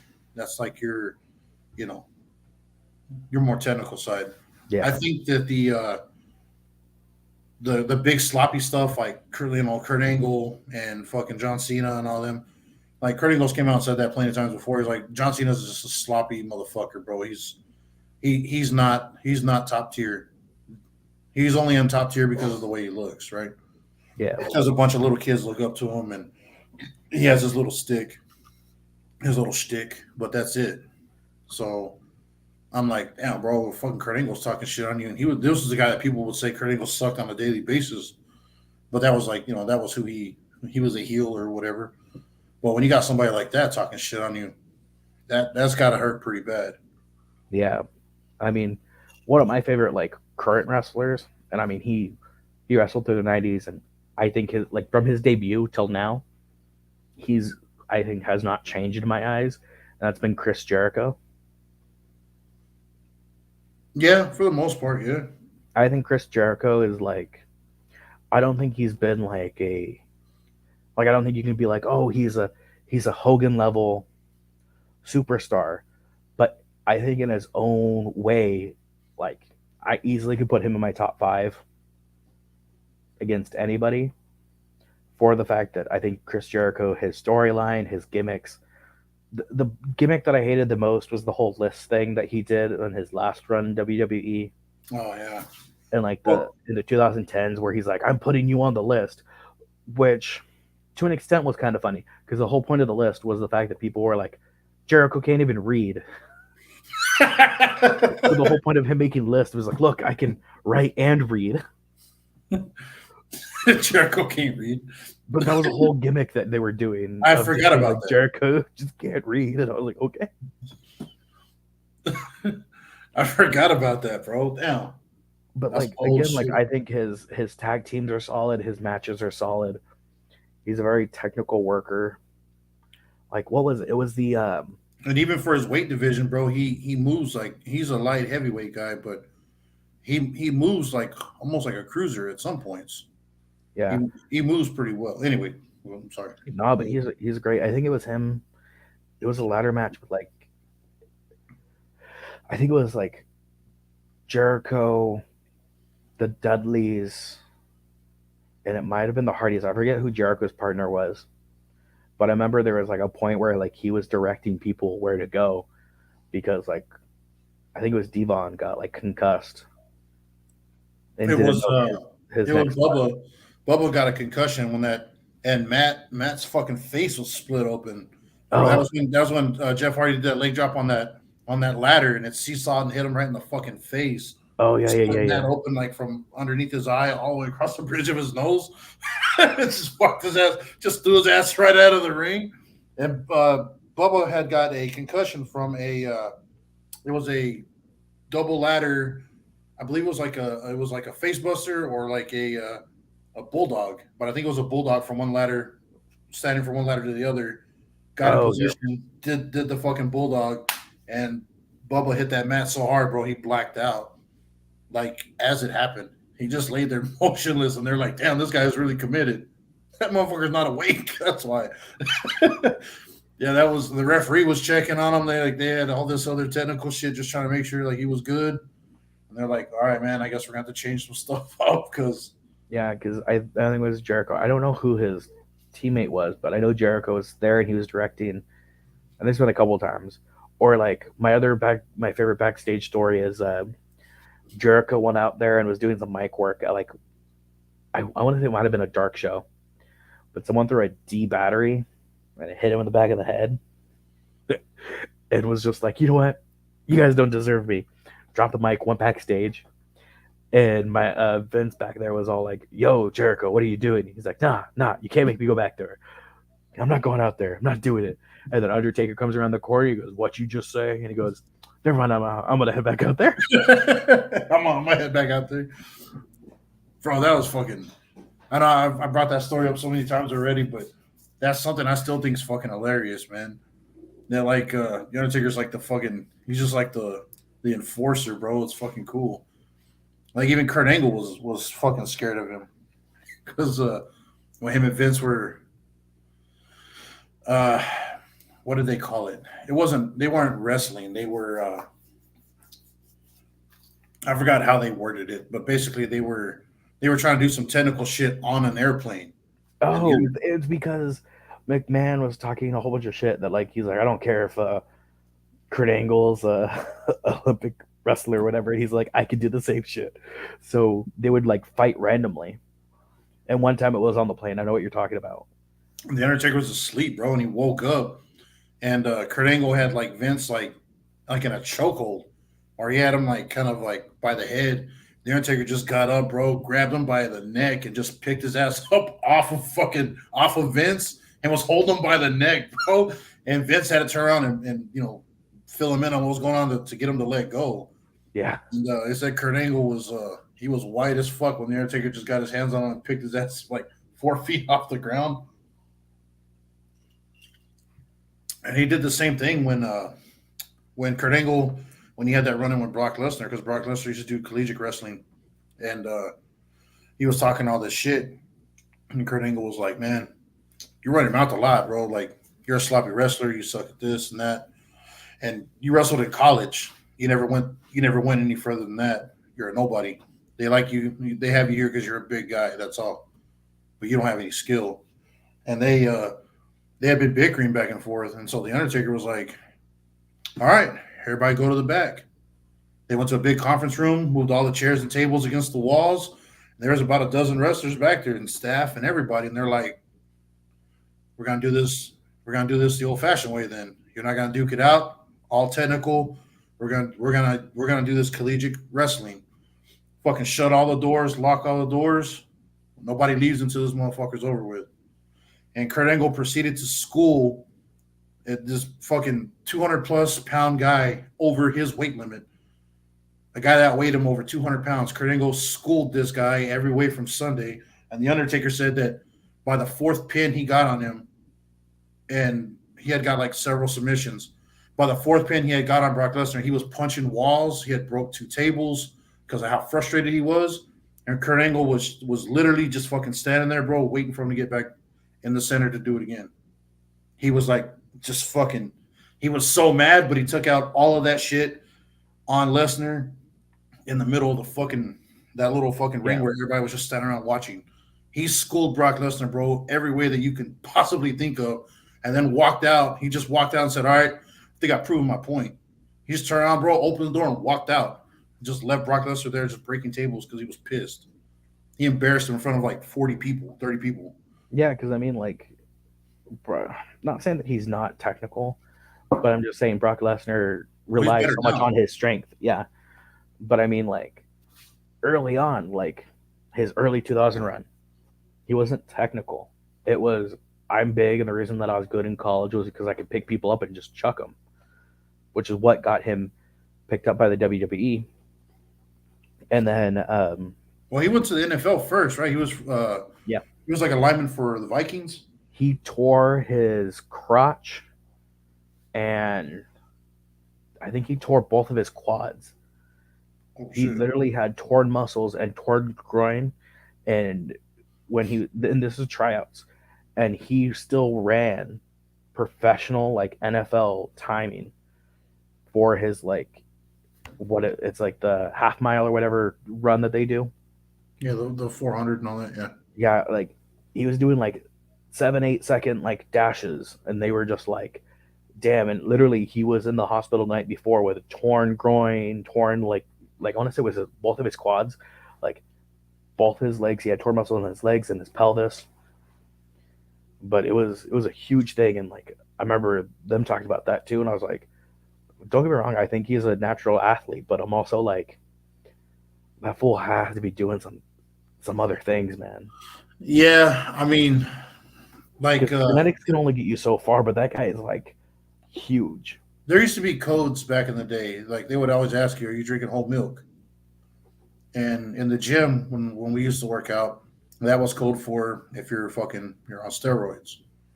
Like there are a lot of codes that you pick up when you're lifting, and obviously I've not been this size for very very long, but I'm gradually building up to this. So back in the older days when I was a whole lot more fit compared to what I am now, when we used to work out, there were a lot of people that were using, and you couldn't tell you can tell by the strength, but they had no diet, so they weren't just like shredded or anything, but they were strong as fuck. And there were several guys in there that we used to go lift with that were, benching 150, 170 pounds over their body weight, and you're like, this motherfucker's on some shit. You don't lift like that. This guy, there's no way this guy's 170 and he's benching damn near 300. There's no way. This guy's not a gymnast. He's just some fucking dude out of the oil field. And so we had asked him at that point politely in front of other people, but we were like, yeah, bro, how'd you get like that, bro? You must be drinking that whole milk. Huh? He was like, whole milk twice a day, bro. I was like, all right, cool, I got you.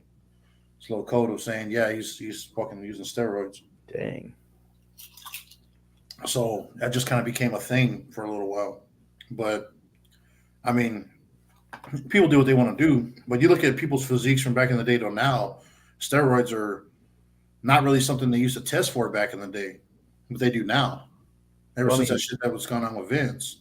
Yeah, I mean, look at what Triple H went to from like the 90s into the 2000s, and he just tanked physically. When he got real fucking big with that 3 tore his quad, he got real fucking big, and then they started testing for steroids, and because the steroid use leads to heart attack and all these other things. You had Guerrero at that time, and then right after, like year after, you had Benoit. Well, the Benoit thing was different, though. That was it was different, but it was also people being like, he was on a lot of stuff. But yeah, he was, bro. People that when he used to wrestle with them, if they fucked up out there in public, his version of correcting that, for instead of just chewing your ass out, he would literally smoke you like they do in the military. He'd make you work out and exercise with him, and he would do it with you. And by the time you were done doing whatever and you were fucking completely finished, he was still ready to go to the gym and work out. You don't do that naturally, bro, unless you got something wrong with you Yeah. or you got a little something going on, if you know what I mean. So Benoit, dude, did you ever look into that? That's something you might want to do, bro. I don't know if you've Oh, ever. dude, his whole thing is crazy. Like, did you know that they still don't have his phone? No, I didn't know that. Did do you do know that like the cult that they were messing with were there was a satanic cult, right? When his wife was actually his one of his ex best friend's wife first, right? You know all that. You know all the details on all that. His wife's ex boyfriend was also a wrestler, Yep. and he was part of this cult. And yeah, And they had a storyline, and I forgot the name of the company promotion. they were working for. Yeah, the Yeah. promotion that they were working for. But he was supposed to have stolen his wife in that promotion, and that ended up happening later on because that guy became like real fucking possessive and abusive and shit, and she literally Mhm. just fucking left and ended up with Benoit. So Chris was kind of a weird guy, anyways. But after that shit happened, that dude told him he was like, it's not gonna happen now, but in no more than 10 years or whatever, we'll have it worked out where you're no longer gonna be in her life. That was like how they worded it, and it was longer than 10 years, but I mean the way he died was fucking weird, man. Yeah, it is super weird. I mean, like they do, like people who like spoke on the phone with him like the day before or like a couple days before, were like that sounded weird, or like the text messages that they got. Like, who was it? It was I'm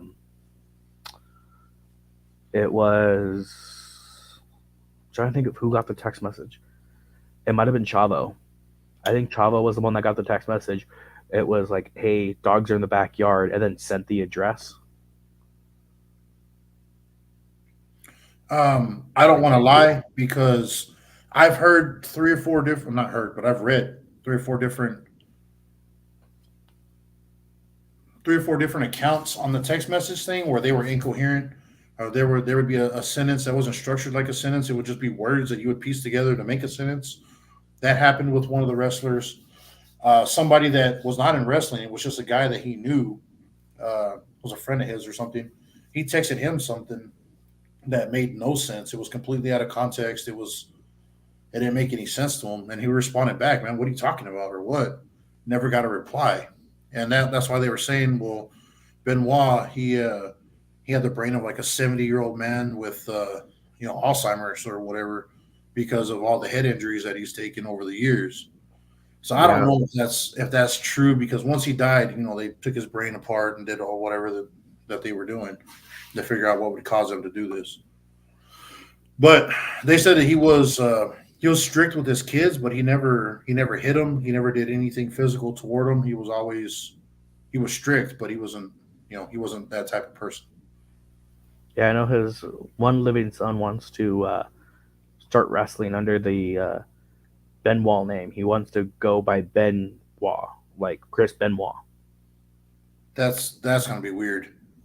That's what everybody's like. Oh, we don't think it's a good idea, and he's like, it's to honor my father and like all this stuff. And Yeah, I get where he's coming from because you don't really know, bro, the story. You know what I mean? I don't know the story. We just know what the reports say, and yeah, they're not always accurate. Let's be real. How many yeah, times you because see I someone know. lose? Yeah, but I mean, his son's a very huge advocate right now about like he thinks both his father and his mother should be in the Hall of Fame. And that's another thing that I think sucks is that I'm like the only reason that his mom's not in the Hall of Fame is because of his dad. Yeah, but you don't see like I don't know if Fabulous Moolah's made it in yet, or like any of the other old wrestlers like Sonny and even Sable, bro. That's now that Vince is gone, Sable can actually walk fucking freely for once. That's a Yeah. whole other thing. But that makes me wonder, like, what other fucking sideways shit has gone down? Oh my God. Okay, so earlier when Marty Balls was all like Kanye 2024, I thought it was a joke. It's been joked about so many times. Not even kidding. I just got the notification that he just announced his running. Are you serious? Yep. Okay. It happened. It's San Antonio News 4. Rapper Kanye West announces on social media Thursday that he is running for the office of President of the United States in 2024. I mean, fuck it, bro. Why not? Why not? Fuck, man. Oh. Well, I mean, I don't know what could happen. Fuck it. Fuck it. I I mean, mean, it's like the Trump Hillary Clinton thing. Like, what do you do? What is the lesser of the two evils at this point? You know what I mean? watch. It's going to come down to Biden, Trump, Kanye. And you're like, okay, can I get another choice? Like, if that happens, bro, like I don't know I It's a don't know what's gonna wash. happen because everybody hates Trump for whatever the reason is. They hate this guy. They're already not gonna like Kanye because of the stuff that he said. Apparently, I don't know anything about that, but I don't follow, you know, celebrities and shit or whatever. I Yeah. don't follow all that, so all this is new to me. I'm just, what do you do? Because that's the other thing is I was talking to my family about that. I go, listen, I think if it comes down to it, I was like, Trump beats Biden, but it's like, and it's a game of rock paper scissors. Trump will beat Biden, but will Kanye beat Trump? That's a hard question to ask. That's a hard Because answer to give. you're talking about people who are like, oh, we like Trump because he speaks his mind. You know who really speaks his mind? Yeah, you see, like that's what I'm saying, bro. That's something I can't understand because they stand behind some of these celebrities, bro, and they're like, oh, it's all about free speech and we're behind you 100%. And I'm like, well, this other guy right here is saying the exact same. He's doing the same thing. What makes this other guy because he makes music? Like, is that what makes him different or special or what? Like, what's the deal here? Just Plus, kind of I like think it's weird that him and Trump are buddy buddy. I was gonna say, like, whenever Trump was president, he was like, "Oh, bro, I can't wait to meet you." So then he showed everybody on national television what the fucking code was for his phone. 1 2 3 4 5. I was like, I was just pinned to get into his phone.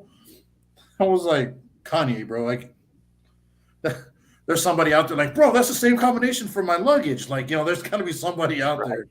That's like it's just I mean, I'm sure he probably changed it to that. So that way, once the press and stuff's over with, he can put it back to what he had before. Right. But that can't really be your pin, bro. 1 2 3 4 5, like for real. Now people swear he's a genius. So what do you think, JD? I think that there This are is a hot take. Republican I think there are Republican candidates that I would vote for that will not run against Trump, who said they will not run against a former president, which is a smart idea.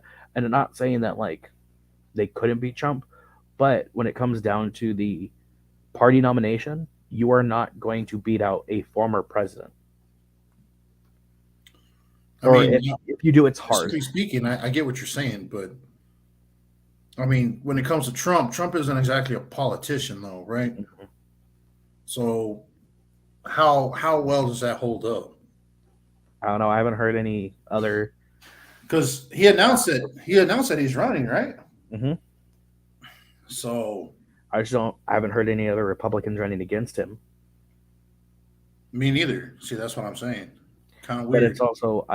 it's also Republicans who are like they aren't for him, but they aren't against him, and they don't speak out because they're like we don't want to get blacklisted from the party. Which there has been a couple of Republicans that have been blacklisted from the party because they speak out against or spoke out against Trump during his administration. Right.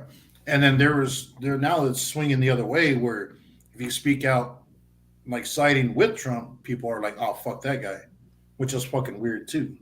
Yeah, I mean, what is it? It was Fox News jumped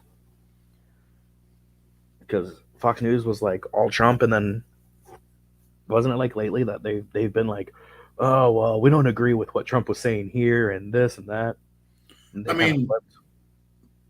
to me, bro, it's politics is just like wrestling. They're gonna say whatever they're gonna say to the people, and then fucking behind closed doors in the locker room, so to speak, them motherfuckers is all running in together, bro. It's all Mhm. for show, in my personal opinion. Yeah, I mean, what do you think? Pelosi said she was stepping down. Do you think that's going to actually happen? Well, she lost the Speaker of the House position. Yeah. I think that the Republicans won that, didn't they? Yes, but she was talking about like stepping away from like politics altogether. Bro, her net worth is like two and a half fucking $1 billion or something now, or some crazy amount. Weird to do that when your fucking salary is only 100 and something thousand a year. Kind of weird Doesn't that she that keep that happens, when you retire? bro. I'm just saying, bro. It's all that insider trading, 100%. And then her husband got hammered, and then he got hammered. That was fucking cool. Well, that's what happens when you bring fucking gay prostitutes over, and yeah. Anyway, When you let Canadians into the country? they're just free range Americans, bro. They're free range Americans. Let them go. But that's the thing. He was like, you can't, you said you were coming over to get hammered, and he just took it the wrong way. He fucking beat the shit out of him with it. I mean, You that really story think don't that add mean? up, bro. The gay prostitute story that makes more sense to me. I don't know if you're familiar with what I'm talking about or not. No. Okay, so Paul Pelosi, right? You know that guy is tied in with. He's tied in with some other colorful people, so to speak. The Pelosi's, her nephew is Gavin Newsom, the guy who's the Yeah. governor of Cali right now, right? Yeah. The Pelosi family has had big roots all through California, and they've got mob ties and all this other stuff, right? I don't know if you're familiar with that or not, but Yes. okay. So Paul Pelosi has been known to frequent gay clubs. He's been known to frequent certain areas that are prolifically gay. All right, cool, man. Whatever. People do what they want to do. But they said that this guy broke into his house, their mansion, right? That they have, broke into his mansion and it just in his underwear, and then beat him with a hammer. Like that's the official story. I don't know if you're familiar with it or not, but that's Yeah. their official story. Well, Paul Pelosi is married to Nancy Pelosi. Nancy Pelosi wasn't in the house, so they say. Um, when you are Speaker of the House, you are in line behind the president. If something happens to the president, vice president, and so on down the list, Speaker of the House now becomes de facto president, right? Like they run the show. If something terrible happens, the chain of command falls down to that. So they get specific security detail, not to mention private security, plus the mansion they're in with all the cameras and footage that they have, all the devices, the guard dogs, all of that. But this guy that they said at the beginning that jumped this fence, got past all the guards, got past all the dogs, got past the security system, broke into a house without anyone hearing him, found him in the house, and then beat his ass with a hammer, cracked his skull, and he had to get like some kind of surgery, right? Because of the fractured skull and all that. Mhm. Before the police showed up, and they were called, and they showed up, and they arrested the guy. Well, that's not a very Believable. the believable is not even a word I would use. That is so fucking far fetched, bro. That it doesn't make. It's like an 8-year-old wrote this. What the fuck? Um, this story is nonsense. Okay, he's been known to go to these gay clubs. He's been known to buy gay prostitutes. Like this is something that's the neighbors. Whenever this happened, they came out and said, "Well, we've seen this guy here before a bunch of times." That guy is a well-known male prostitute. He's a gay male prostitute, and he's been there several times. That was his own words. They tried passing it off, saying that this guy was a Trump supporter and deranged and whatever else. He's not a Trump supporter. He's not a Republican. He's not any of that, bro. He's not even fucking tied into any of this stuff. But that was the initial story. What they think actually happened was Paul Pelosi and his gay lover was there. They were doing whatever they were doing, and they called in this male prostitute. One way or another, dude, one thing leads to another. They get into a big argument. They get into a fight, and he gets hit in the head. Hammer or not, I don't know.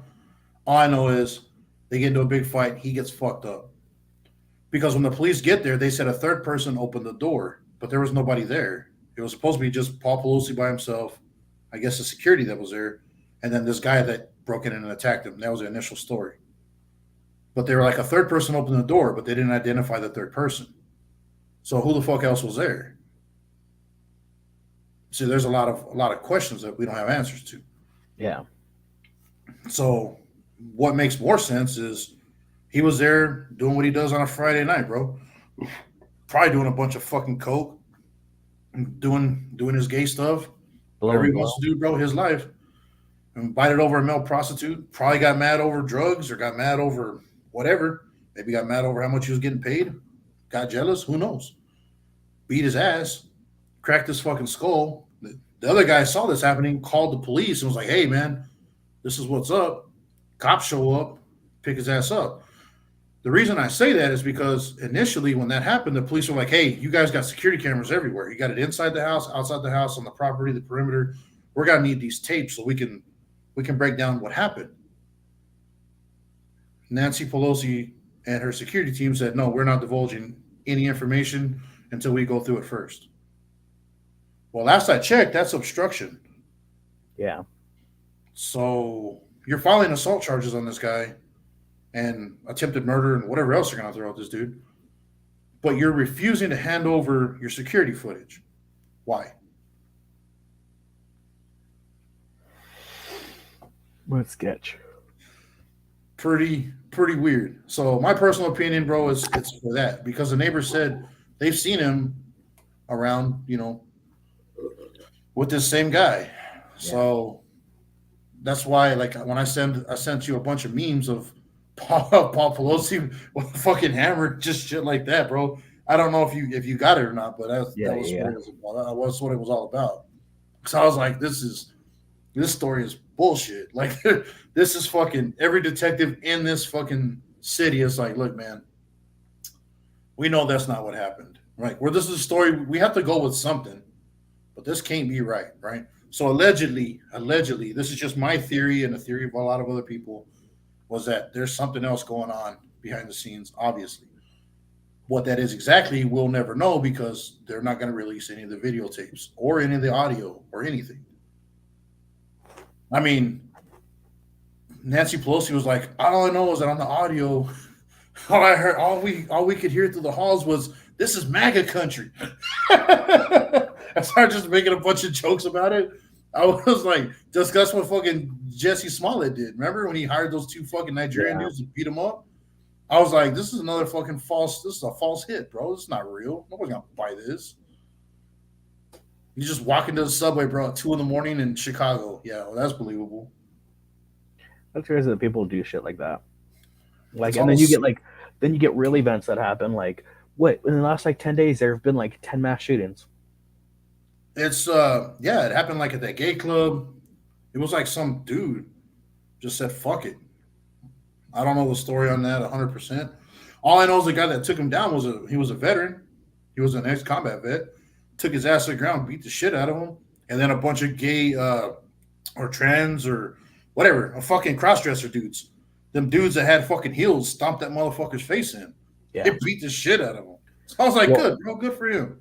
I heard that because there was memes going around that I got from both sides, from my left friends and my right friends, and they're very similar memes, but they were basically like, "Oh man, can't believe gays can stop a shooter, but Uvalde police can't." Yeah, bro, that's fucking embarrassing. Yeah, but I mean, to be fair, society cares more about gays than they do children, so that's about right. Like, that sounds fucked up, but that's one of the memes that I've shared. So yeah, but that's crazy because there was that one yesterday. There was a shooting. I think it was in Houston. Mm-hmm. It was like an ex-husband shot and killed 2 people, injured 2 more. Yeah, in Houston, yeah, he shot 4 people. Fucking retard, man. But that shit happens not just here, but that stuff happens everywhere, bro. Where there were people in Dallas. I don't know if you heard about this. Happened in Christmas years ago, where there was 2 fucking gang members two rival gangs were fucking fighting with each other, whatever, like they usually do, right? And they fucking set that apartment, they set a building on fire, or as a house or something. They set a building where that guy was in. They set it on fire. The fire department showed up and they started shooting at the fire department, shooting at the fire truck for them to leave. They were shooting at the hydrants and shit, so they couldn't connect. They just fucking bounced. Police showed up and they had to like secure the whole area. Meanwhile, the building just fucking burnt to the ground. Like that, you don't hear about that stuff all the time, but that's something that really happened. Crazy shit like that goes down in these huge cities, bro. Let's not pretend that Oregon isn't still a thing. Go to Seattle, that's still not happening, right? There's fucking horror Yeah. stories on the daily going on there, but we don't hear Yeah. about them on the mainstream media. I just keep getting updated. Like there was the other day that happened. Like it was like three in one day, and I kept getting updated, and I was like, "Holy shit, dude!" And I don't know if it's just like my news feed now, and then that's what they want to like push for me. But like literally this last week, like I was like, dude, I was like, shit's crazy, and it does not seem to be getting worse, and it just seems that like, Yeah, it's not getting better. yeah, I was all like, we're so, I don't know, as like people, it just seems like we're still so separated. And I was like, I don't think that's what we need. Like I was all like, I need people to realize that your neighbor, he's not the enemy. He, I was all like, he's Well, your neighbor. Yeah, your neighbor isn't like wishing that you succeed. They don't care. But I bet your neighbor would want you to have a nice house because it affects them and their value in that regard. So your neighbor technically cares more about you than your government cares about you. And now I think that's no shit right there. That I that's what agree with people you. need to understand. But I'm gonna have to drain the vein real quick. I'll be right back, JD. Nah, you're good. Yeah, I got pissed, bro.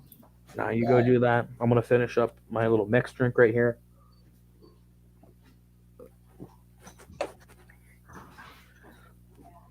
Thank you guys for staying on. For those of you who doesn't look like we have anybody watching, but I always enjoy hanging out and talking to Texas. Let me know what you guys are thankful for down in the comments. Uh, I'll talk to Texas when he gets back, but I'm thankful this year for the way things are going and for the people that I got to meet, and I'm very thankful that I got to hang out with Texas this year. And we got to do that. We got to go out to Vegas, got to do some gambling, got to meet in person. Super great. So I'm thankful for that. Thankful for you guys. Thank you for watching. I'm gonna do a couple more chug videos and reviews pretty soon from local breweries. Might do some stuff out from the Bunker Bar, and always I'll do stuff with Bunker Buddies. So you'll see a little bit more of that coming soon as well. But yeah, again, let me know down in the comments. Let me know what you guys are thankful for. We'll get text here in a second.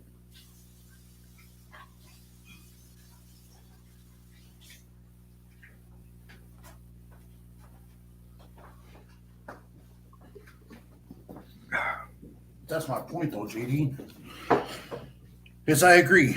You're starting to lean over into the triple B Texas disclaimer area on bottom of the screen here, where I'm like, fuck big government, fuck all that shit. It's me and you. We're mutual assistance. Like my neighbor next door, my other neighbor next door, my neighbor across the street. We're gonna give more of a fuck about each other than Uncle Sam will, right? Same what you're saying. I agree with it. But how do you guarantee that? You Yeah, can't. you But you can't. help that by being a good neighbor. You're cool with people. You get to know people. You do things like you used to back in the old days. You form bonds. They know you, somewhat trust you. They get to know you better, trust you a little more, build all that up.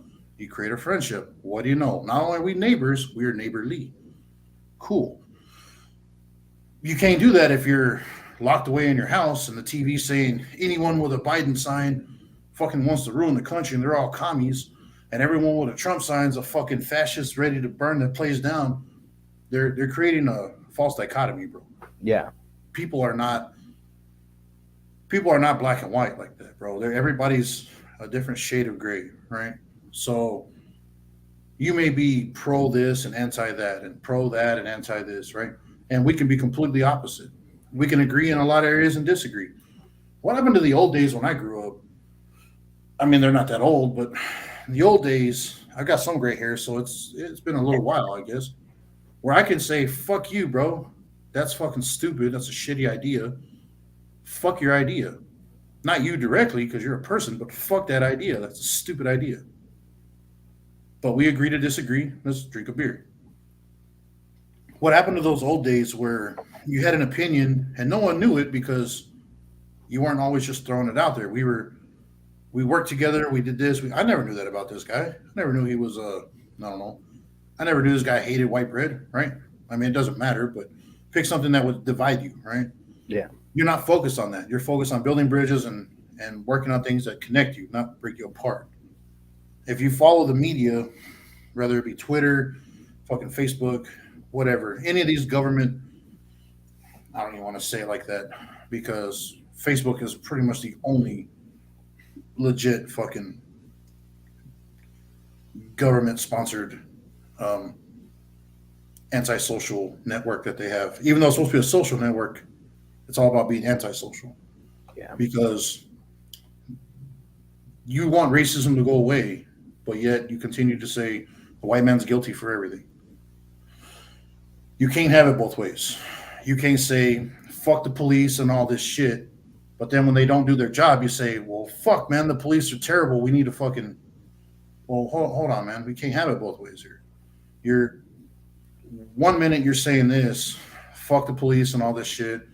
Then this protest turns into a direct riot, and that riot moves into a neighborhood full of people that are saying, well, we need the police here to help us, to protect us.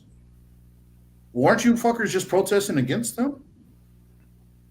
So you it's double speak, bro. You can't do that.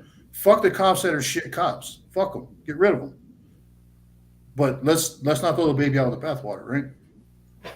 That's the sad part. You know, people critical thinking is not critical anymore. It's an emotional. You're emoting. It's an emotional thing, and I'm like, that's not how.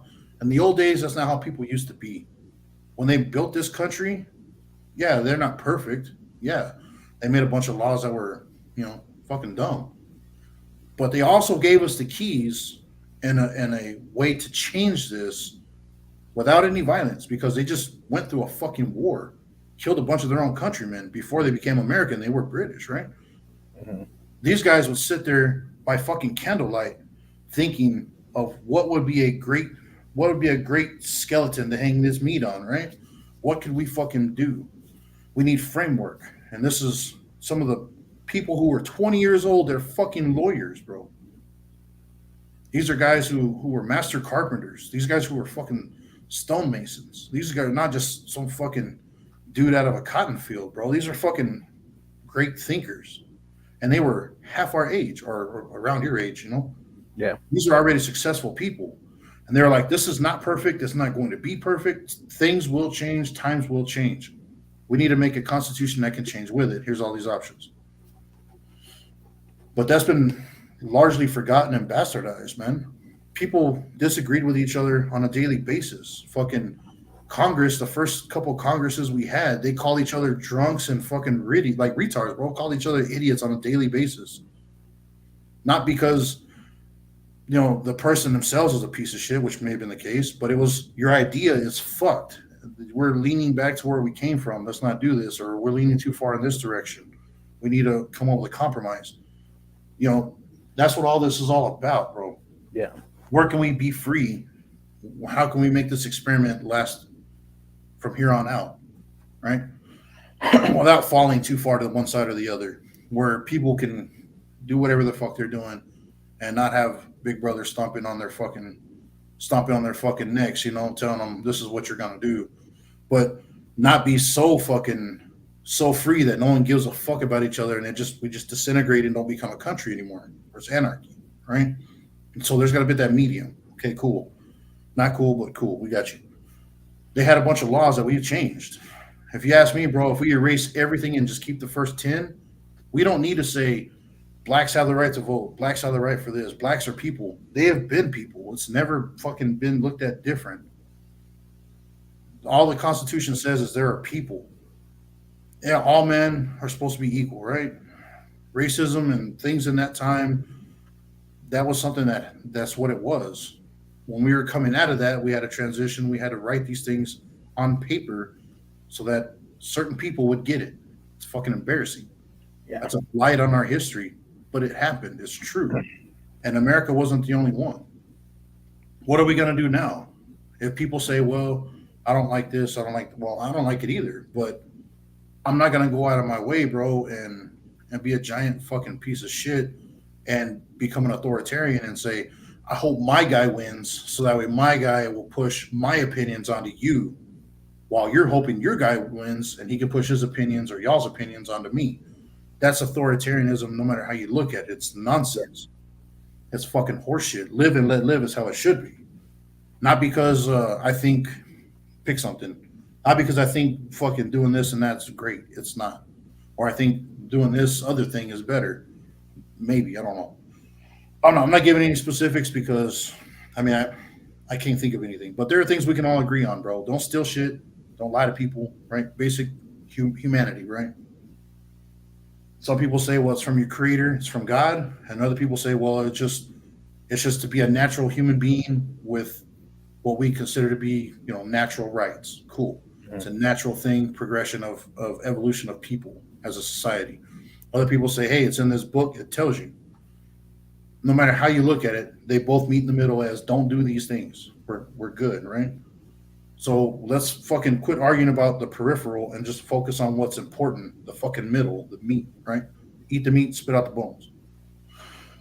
If we have a government that's doing a bunch of stupid shit like ours has been since 1913, financially, since 1913, with the Federal Reserve and fiat currency and getting off the gold standard and everything else from the 70s, and fuck you, Richard Nixon, fucking crook. Anyways, doing all of that, we're setting our country up for failure, bro, to be real.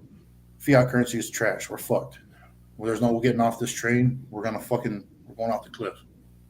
How fast you want to go off the cliff depends who you vote into office, right?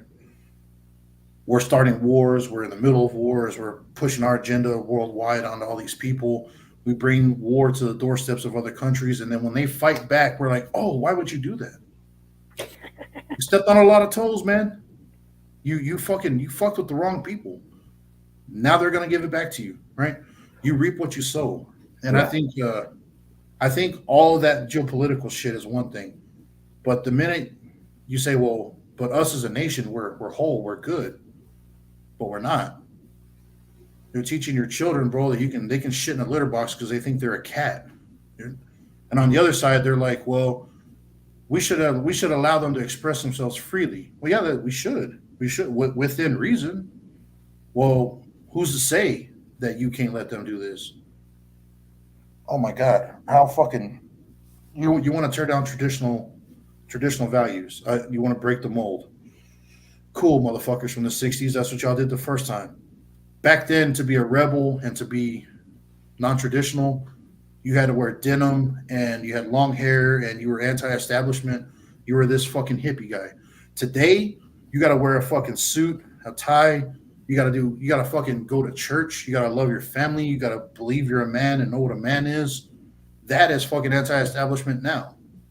This shit has swung too far in the opposite direction. It's gonna get to a point, bro, where people have had enough. The country cannot sustain itself this way, and that pendulum's gonna swing back. That's what I was gonna ask. I was gonna ask this because through history we could see when a country hits certain trends where you go, all right, this is where the economy was, this is where the people's mindsets were leading up to this civil war. Now, in the American history, we have a couple points where we go, the nation has never been more divided. We look at like points of history during like the Great Depression. We look at points of like Vietnam where the nation is divided, civil rights movement, housing crisis.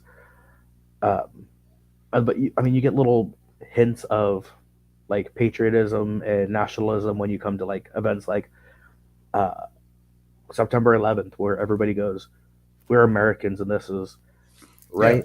the So country my was question, not the country was not any stronger than they were on September 12th, right?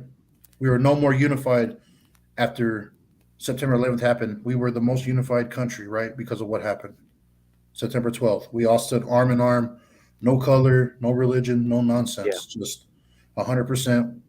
This fucking happened to us. Fuck whoever did it. We're all on the same team, right? But I'm yeah, sorry, go ahead. nah. But that leads me to my question: is do you think we'll have a moment like that where we reunite before a possible world war? Because with the world in the way that it is not too far fetched to say a World War III is not impossible. But We are on the precipice of it right now. that's what I'm Russia. saying. Oh my God, bro! Like, I don't want to get into too much of the geopolitical stuff at this point. I'm just saying that if you want to fix our country, you got to fucking start with cleaning your house. Okay, what do you mean by that, Texas? Okay, well, I'm not a fucking motivational speaker. I'm not none of that shit. I'm not a philosopher. I'm just some fucking regular dude that knows some things. I drink beer, shoot guns, and know things, right? You can't sit there and tell someone how to run their life if your life is in fucking shambles, right? Bro, these are the decisions you need to make and what you need to invest in. How much money do you have? Well, I'm bankrupt, right? But this is what you should do. Nobody's gonna take your advice, right? Okay. So if you got all the answers for the country, but you don't have any answers for your own life, pretty doubtful you have any answers to begin with, or any good answers, right? Our country is the people that are in the shadows, the CIA, FBI, guys that are non-elected, they're going to keep doing what they're doing. There's really no way around that. Everybody that's been unelected for all these years have entrenched themselves. They're like fucking parasites, right? We're moving forward with this American master plan. That's not an American master plan. It's a world master plan. All right. America may be the head of it because we're the most powerful nation in that sense for the West, but we're going to hit a wall. It's going to be China and Russia. We're going to hit a wall. And those guys aren't going to buckle as easy as we think they are. They're not. We're not going in to fight fucking Iraqis, bro. We're not fighting a fucking, what do you call that, like a third world country. We're not doing that. We're fighting sophisticated people. Their technology is pretty sophisticated for what they have. It may not be American sophisticated, but they're still able to do plenty of damage, right? What happens tomorrow? World War III, right? Whatever. And you go to Walmart and there are no toys, there are no electronics, there are no TVs. Go down the list of everything: no plastic, no silverware, no Tupperware, none. Everything in Walmart is made in China. Go in there and everything's gone. And the bread we have are in brown bags because the plastic we get, those bags are made in China and shipped over in fucking 15-ton containers and shit. When all that's gone, what are we gonna do? Well, we'll spin up production here in America. Right. That sounds awesome. How long is that gonna take? It's gonna take a long time. Well, our government has all the answers. They already have this figured out. They know what they're gonna do. No, they don't. FEMA is still right now. FEMA is still in fucking Florida trying to figure out who needs a fucking trailer to live in because their house has been obliterated and splintered into fucking 200 counties. Yep. Big Daddy government ain't gonna figure shit out, bro. I'm not scared of that. Well, what about when the government comes around and kick your door in? It's just gonna be what it is. I'm not worried about it. I'm not worried about it. What I'm worried about is if my neighbor's house gets fucked up, I'm gonna be there to donate my time and money if I have any or whatever to help them fix the shit. I got homies in another state that if something ever happens, look, bro, hook me up with the address, hook me up with whatever. I will mail you some money. I'll wire you some money. I'll help you as best I can. Other guys over here, I'll tell them. We'll do the same. We nobody that depends on government will ever be saved. The people you depend on should be your own support group. And I understand that that's not easy because for the past 3 years, 2 years ish, They've been telling everybody, stay inside, don't talk to anyone, don't touch anything, order all your stuff, let them come and deliver it.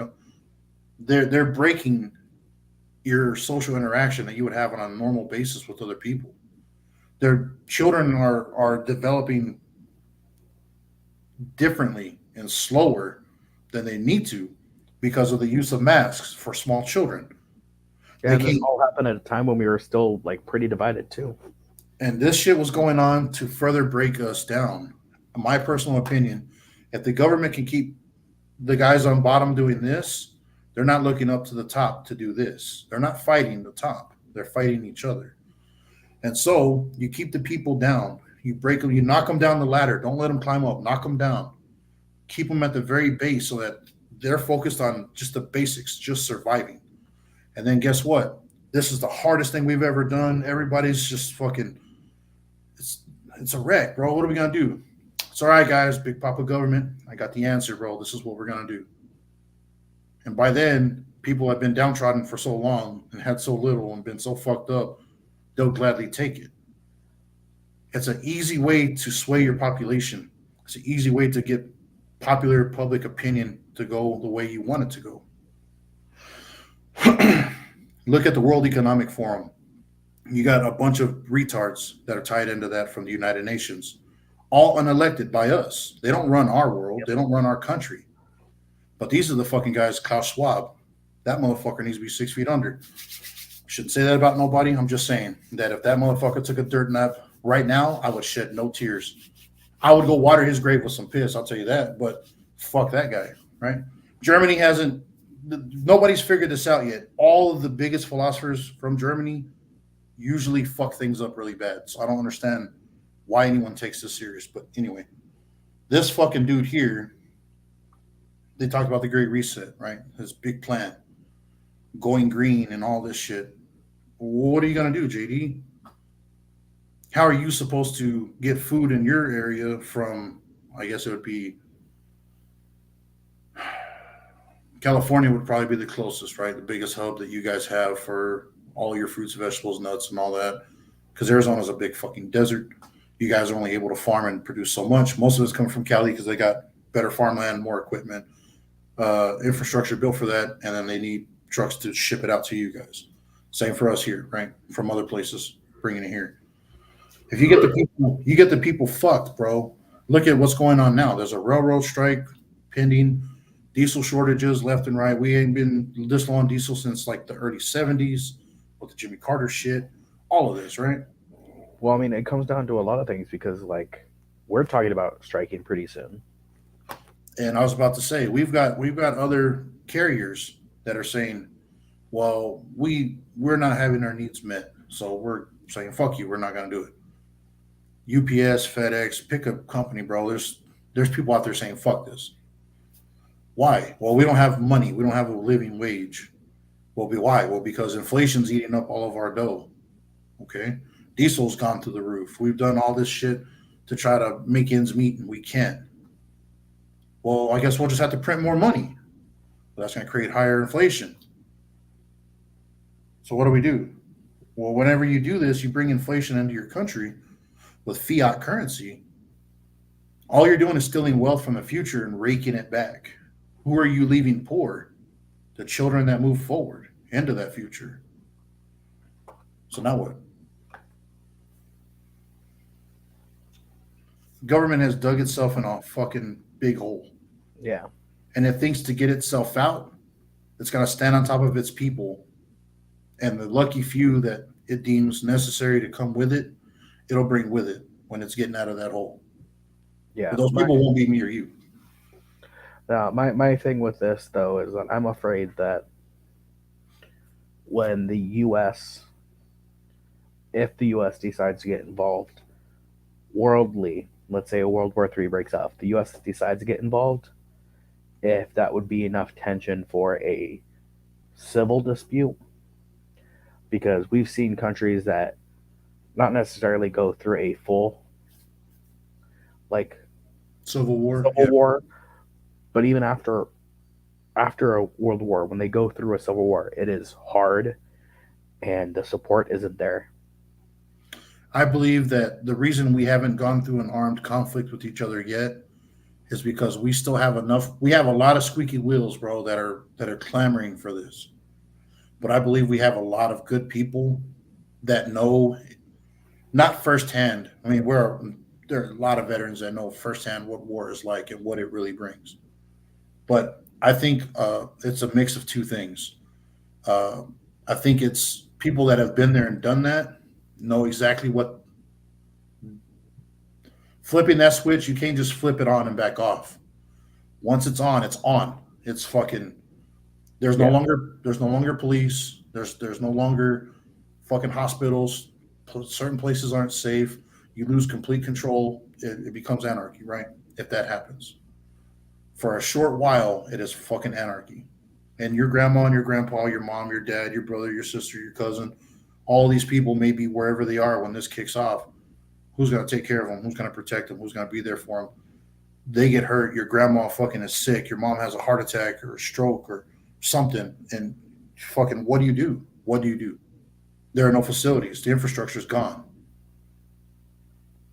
Iraq had no infrastructure. We had to rebuild that shit for them after the invasion. Hmm. There were a lot of people that died that were not shot. They died from infections. Yeah. They died from lack of fucking water. From flu. Yeah. Terrible shit, sickness, right? To them, that was a world ending event for them. For a lot of them. Okay. Here in America, once we flip that switch, bro, and I think the second thing that we have is we have cool heads of people that know what they're going to do. And they know, have a good idea of what's going to happen. There's the fear of losing control and things getting out of hand, and we lose the country completely. And the second thing is Americans are fucking pussies. And I'll say it like that, just like that. Because we have a lot of guys and a lot of women, whatever, and all the 77 genders in between or what the fuck ever, right? All the house cats that have been pampered most of their lives. They've never fucking done hard labor. They've never gone out and fucking had to actually fight for their lives. A lot of people that live in these huge cities, bro, don't even know where their fucking food comes from. They've never killed a deer or skinned it. They've never raised animals. They don't know how to grow food. Some people don't know how the fuck you even get water. What's going to happen to them? If we get EMP'd, bro, statistically speaking, 80% of the population will be fucking gone within 6 months. So that's a big deal. The question is, when that civil war happens, who comes to mop up the mess? Russia, China, Mexico, Canada? All these places are just, they're waiting for it. They're waiting. America falls. It's not going to be from an outside source. It's always going to be from within. You read history, you know Lincoln said that. Mm-hmm. So now what? I think the main reason is we don't want to lose control, don't want to lose our country, and America's got a bunch of pussies in it because they think it's gonna be like Call of Duty, bro. You're gonna run over there, you're gonna shoot your gun. Oh, I barely bought my AR-15. I'm gonna run over there and I'm gonna fucking whisper death from fucking 4,000 yards away, and then I'm gonna go home and eat me a fucking hot pocket. No, you're not, bro. You're not doing. It's not that simple. You're not doing that. And the person whose life you just took, bro, do you really know the weight of that? Yeah. That's something on a video game that's, oh, I'm tough, I'm cool. In real life, bro, there's a lot more to it than that. That guy's not going home, and his 3-year-old, 4-year-old, 6-year-old daughter and 2-year-old son is wondering, well, where's that at? The wife is like, hey, what the fuck? So and so didn't make it home, bro. That's a lot of weight to carry. And if anybody ever took 2 seconds to do like they did in the old days, where you just sat down in stillness, quiet, the dark room, well, they had candles, but just sit in a room with a little light and just fucking think. Turn off your streaming shit, turn off your fucking everything. Just fucking think for yourself. Think. Where am I at? What's going on? What do I need to do? How do I fix this situation that I'm in? What would be the smartest thing to do?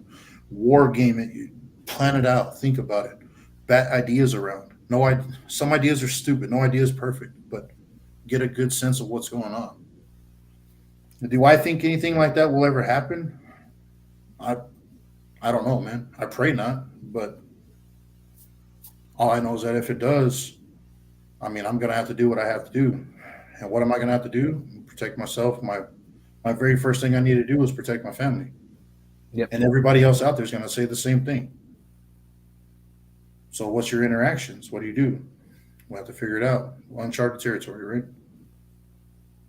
Unless you know your neighbors, unless you built a good community, unless everyone around you knows each other, then you know, hey, we can come over here and meet.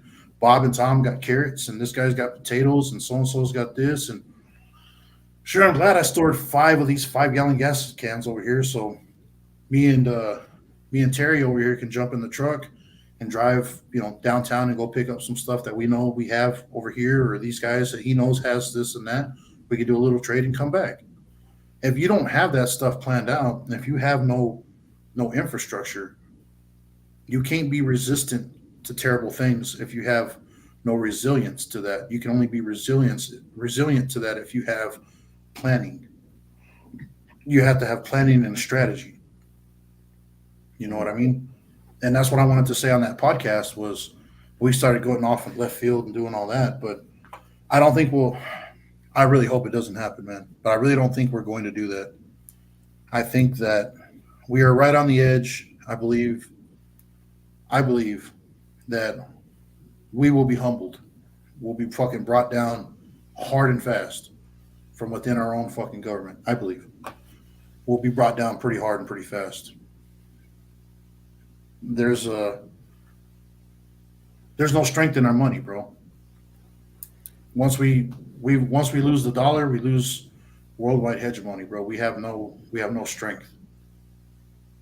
Every country's gonna look at that as a default. America's never defaulted on its currency. World reserve status is gone. What do we do? Yep.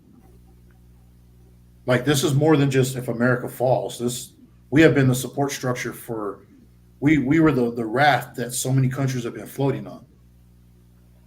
When we go down, everybody goes down. So it's Yeah, not we going to be a have a lot reset with just us. for us. Yeah. So do I think it's going to happen? I doubt it. I don't think it'll happen in the way that we think it is. I think it's going to not because like America's great and all like the big pro America thing. I'm just saying that geopolitically everything's tied in that way. I really hope it doesn't happen. All I know is this: I'm going to do what I have to protect my family, to take care of myself and my friends. I'm going to build bridges, and I'm going to focus on the things that people before us did. Focus on the things that brings us together, and fuck the things that take us apart. Because the media, social media, everything else is putting in barriers. You're light colored, and I'm not, so you're the enemy. No, you're not. You're fucking Tom from down the street. This guy worships on Saturday. What a fucking nut job. Who cares? Let him do what he does, bro. It's his business. He ain't looking to fucking rape and kill me and my family. I don't give a shit what he does. Live and let live. Them old ideas worked. And we're gonna find that out here pretty quick. Oh yeah. Why these new ideas won't. Because that shit is not proven. It's never been proven. Every time it's been tried, it's fucking failed. Greece did the same thing when the Greco-Roman era that transitioned from the Greek to the Romans in terms of world superpower. What were the Greeks doing? You remember Nero and everybody else being fucking retarded, marrying a horse and fucking oh my god, they're having fucking gay orgies in the streets and just it was almost complete anarchy because they were like we are the gods on this planet. They were these these politicians in the Senate back then were doing that. They were like, fuck, bro. We have it all down. We have everything. We're the fucking king of the world. We got it. That pride and that mindset of being untouchable, bro, you can only be arrogant for so long. What happened to them? Where's Greece now? Do you hear about them other than people committing mass suicide or their fucking country almost defaulting again. Yep. Where that's where they are now, a place that used to be almost the center of the world, right? I think America's gonna hit that same note, bro. I think we're gonna be humble, and I don't try to be a super religious person and all that all the time because I don't claim to know anything any better than anyone else, but that's been proven time and time again. And the good book says, bro, that when a nation loses its way and does that, it's left in ruin. That's Hmm. human tendency. So throughout all of the good book, throughout history, there, and if you're not into that history that we look at now, it's always happened. Yeah. So I don't want to run off forever, JD. I want to Nah. go to raid, man. I'm just saying, bro, that I hope we don't come to that point. I hope that I don't even want to say it like that. Okay, let me rephrase that. I am not worried about that so much as I'm worried about fucking Red Dawn paratroopers, right? That's what I'm more thinking about. Or, being infiltrated by cartels and stuff like that, like being carved up because we're weak. One EMP, bro, sets us back to the 1800s. And guess what? Everybody's Amish now. So, except they know everything and we fucking don't. And that's why I'm doing what I'm doing now, bro. I'm stocking up on things that I may need, may not need, things I can trade, things that, you know, things we talk about, you know. No. And I don't know about you, JD, but when the world keeps getting crazier, keeps doing what it's doing, that to me just further reinforces that idea of, well, what is it they used to always say in the movies? No one's coming to save you. Exactly. That reinforces that idea in my mind. No one's coming to save you. Exactly. I'm gonna transition just to end the stream. We talked about this when you were going to the bathroom, but um, we got really serious. Bring it on a lighter note. Yeah, I What are got you thankful for in this crazy world? The day after Thanksgiving, what are you thankful for? I'll put it to you like this, JD. When y'all were talking about when Marty Balls answered or asked that question, we answered it earlier. What did we buy? Like, what did you buy for Thanksgiving, where everybody sits down with their family or friends, and they're like, you know, thank everybody for being here. Think this, think that, thank God. If you're into that, think all of that. If you're not into that, but everybody has their own way of being thankful for stuff. And me personally was just that was sitting at a table that I own and a house that I own or not own, but in the process of buying with my family that I love, who I think still loves me, I guess. But being with all of these people that I cherish and spending the one thing that we have that we overlook on a daily basis. What is the one thing you truly own? It's not your Um, money no. because the money's not yours. It's just your turn. Yeah. Just your turn to hold it. And this house could collapse, catch fire, whatever. It'll be gone at some point. You don't really own this. You die and move on to the one thing you own is your time. That's the one thing you get to spend while you're here is your time. And the time that I have and the time that they have, we all decided to come together and spend it together. Appreciate being with each other and spending time with each other. That was something that I'm always thankful for everything, but that's something that I'm like, that's another year and that's another day and that's another time I got to spend with people that I people I genuinely give a fuck about, you know. And everything else, the food and all that, I mean that's great too, but that's just that's the cherry on top. And that's the way I see it. That's what I'm grateful for. I like that. Because I could be homeless, bro, but if I have that stuff, I'm grateful for it. We could be in another country in another time with different people, but you all agree to do that. That's universal, man. That's my opinion. That's what I'm grateful for. Nah, I like that. What about you, JD? I agree. I talked a little bit about it, but I'm grateful for my family, for the friends that I've made, for the connections that I made just this year alone. I mean, I've been so lucky to meet the people that I've met, to to do the things I got to do. I mean, I got to meet you and Yeti for the first time in person, and I'm grateful that I'm at a point in my life where I am able to be like I'm gonna say close, but I mean like I can go and like visit these some of my friends any day I want. Like I could literally just get in my car and go, and I'm so grateful that I don't have. I'm not as isolated as I was the last few years because of everything going on. So I'm so grateful that I'm able to be in physical contact with people again. That's good shit, man. I like that. But That's that's always good. So let's be sure to be super thankful and grateful for all these things, and then immediately throw that all out the window and be commercialized and go buy a bunch of stuff that we don't need after this for exactly, for fucking Black Friday. Black Friday, and then you got Cyber Monday. And then let's make sure we stab a couple people in the parking lot on the way out too, right?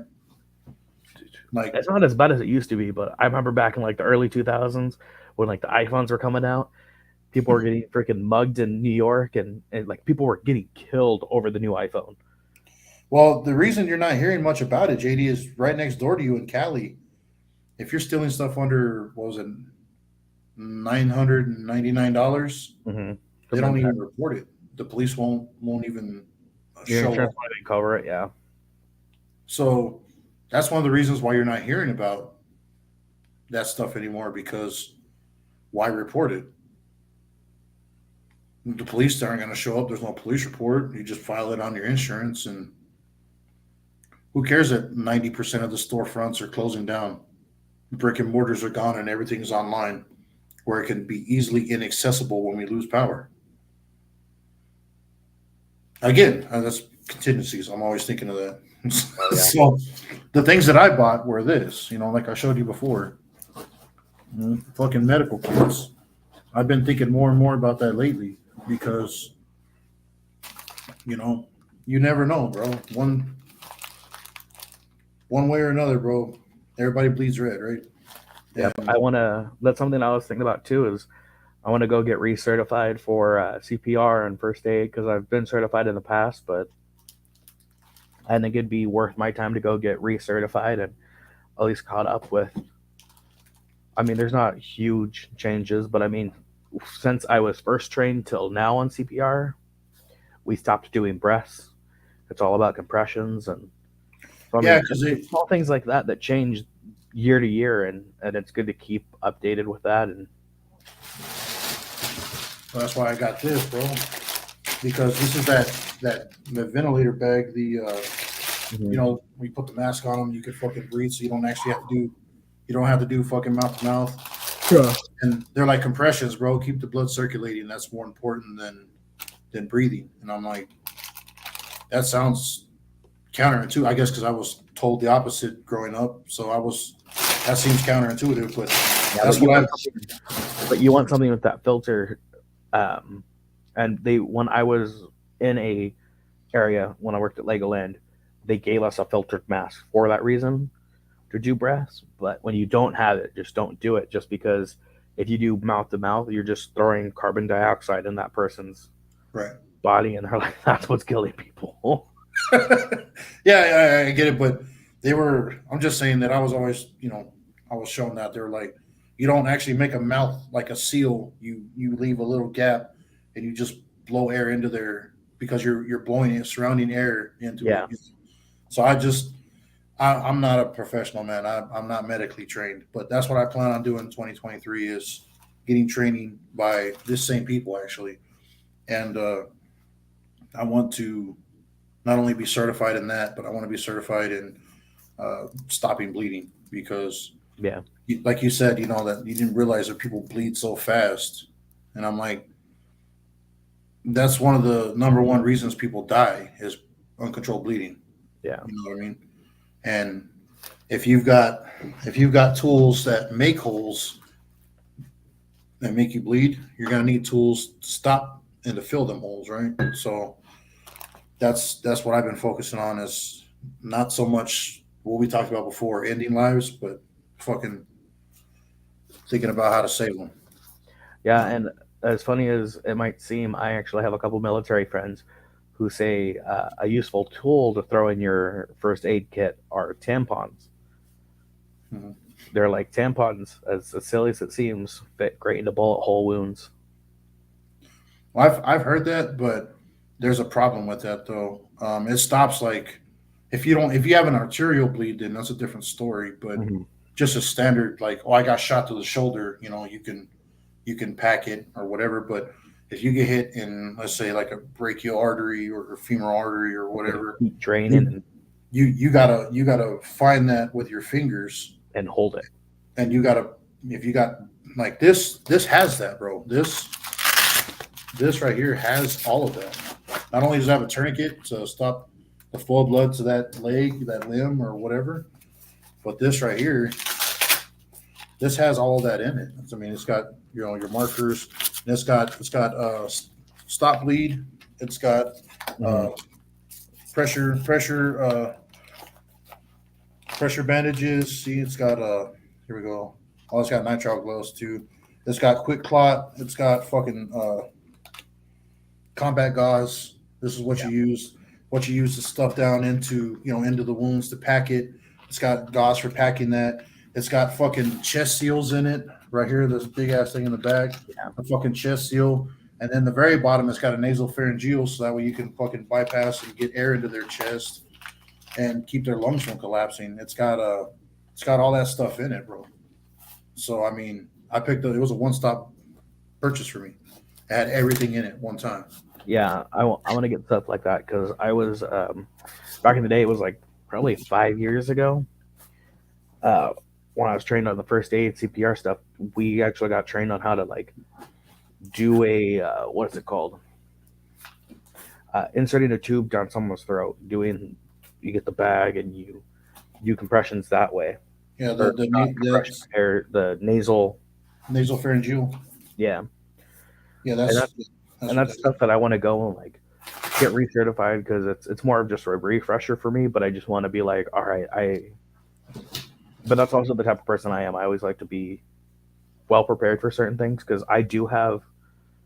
I'm pretty good under pressure, but I rather be confident when that time comes because there's been a few times that I've had to use it, and afterwards I doubt myself, and then I go get recertified and then verify that nope, I did everything right. Right. Well, that's something that you've had experience with. I've never, other than just like stopping somebody, like by literally pinching it off, or whatever you would consider that. I don't consider it life saving or anything, but like I've got a huge gash right there, and Ooh. I cut a tendon, and you can see where Ooh. that got cut. So like it looks worse when I hold it I have light hitting it the other way, but Yeah. you can see that. I didn't do that myself, bro. I'm not fucking suicidal.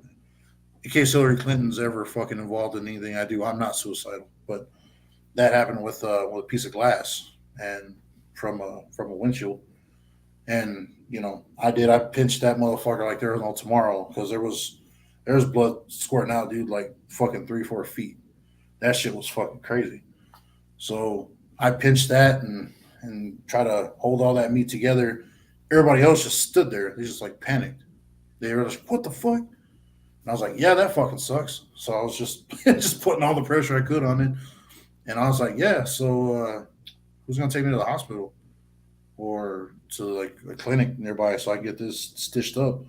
And they had to do some stuff and get it all squared away or whatever. Yeah. But uh, nobody did anything. They just stood there. They fucking freaked out. I was in the middle of having that happen, and I was just like, "Huh, it's fucking." The initial cut when you look down into a fucking big old gap in your in your fucking wrist, you're like, "Yeah, what the fuck?" And then you're shooting Spider-Man fuck, except it's not web, it's blood. You're shooting fucking Spider-Man spurts, and you're like, "Yeah, that's not good." Other people I know that doing stuff throughout the years where they've cut their fingers and cut them off. You know, oil field people pinch their fingers, smash them, cut them off completely. You got to fucking tie their hands and do all that to keep them from fucking bleeding everywhere. You know, I've been there for stuff like that, but I've never done CPR or done anything like that to a person. So that's stuff that I'm like, I don't know what I would do. I was always calm when something shitty happened, but that stuff I need to learn that, Yeah. and it is expensive to get training for certain things like that. I guess I don't know, but that's my goal is to look into that this coming year, 2023. Yeah. I've been lucky in the past, I've always got my certifications for free just because my jobs have always paid for it. Right. But this year coming up, I'm going to have to pay for it. And I'm like, all right.